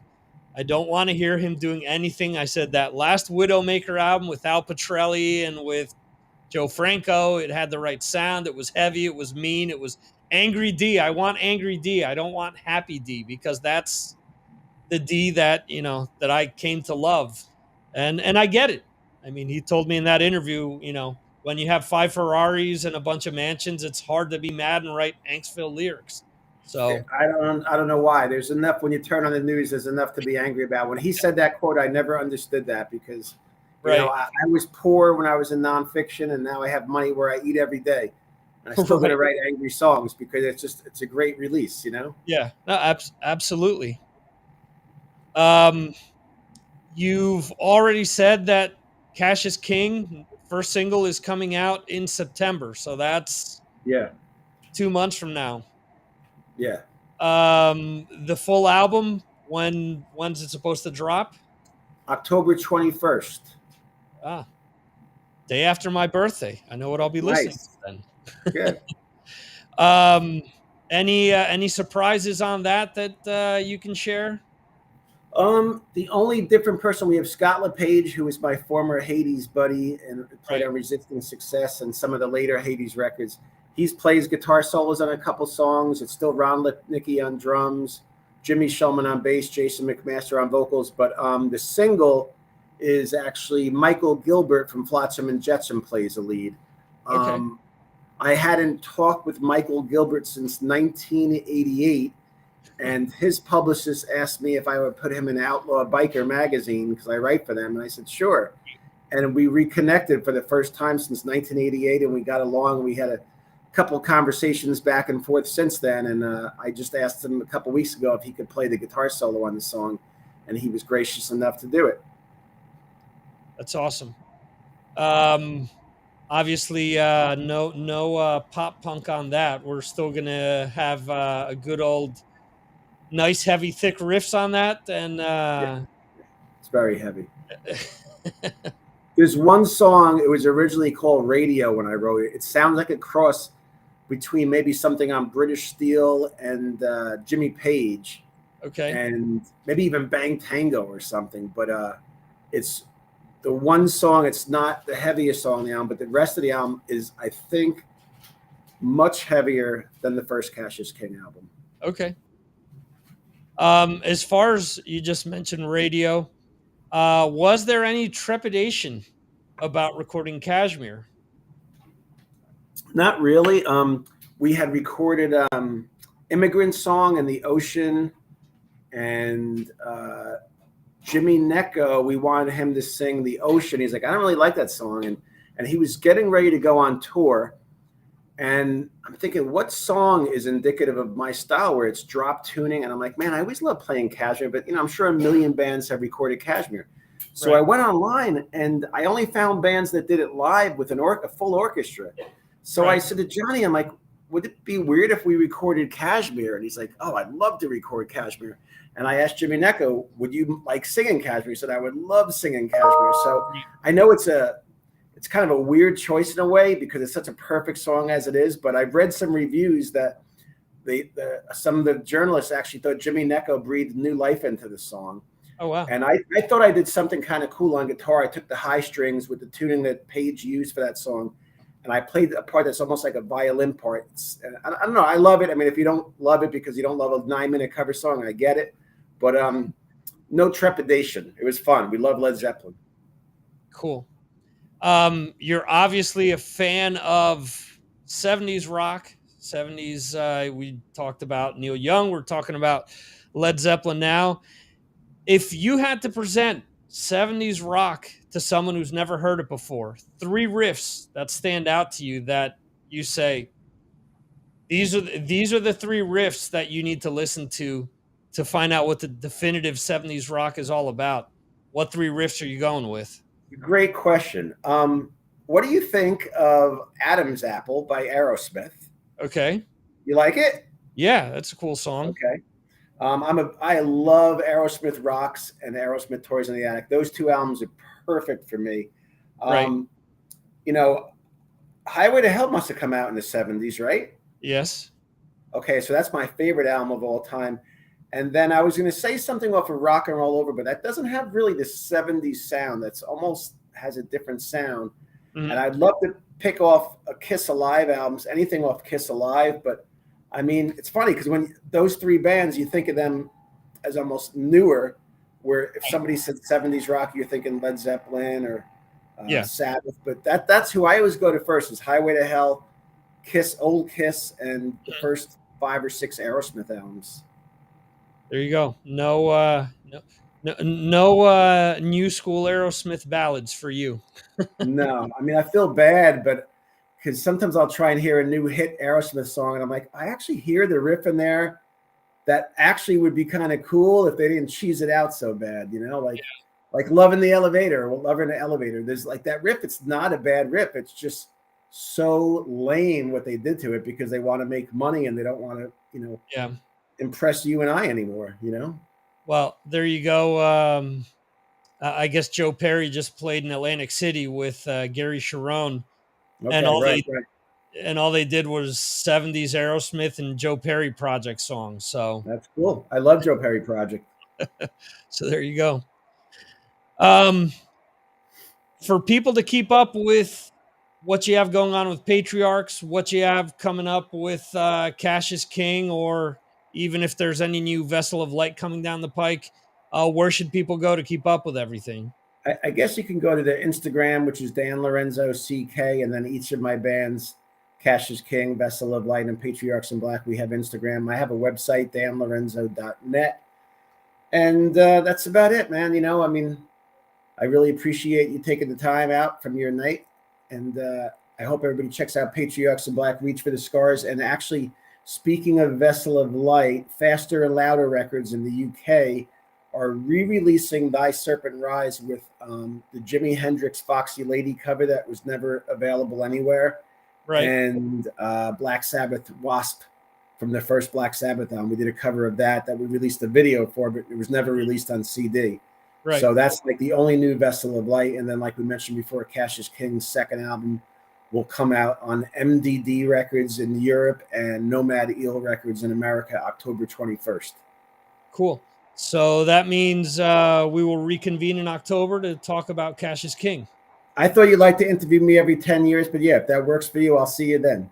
I prefer not scratching my head every weekend and saying who am I interviewing next week. So if I can already know that I'm speaking to you in October, that helps out greatly. Works for me, brother. Awesome. Thank you for your time, and everyone check out the new Patriarchs in Black, Reach for the Scars. Thanks, Victor. Awesome. Thanks, Dan. Bye-bye. See you. All right, guys. So that ends our long marathon edition of Signals from Mars / the Mars Attacks podcast.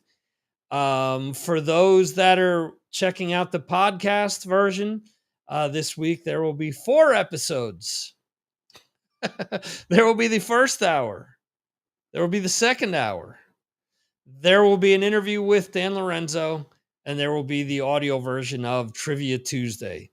I do want to thank everyone who's listening to this or has watched either the live version of the Signals from Mars live stream, or perhaps you guys are watching this on YouTube after the fact. I want to thank you. As I always say, there's a million other things you could do, but you choose to be here with me tonight and or whenever you're watching or listening to this. And I appreciate it greatly.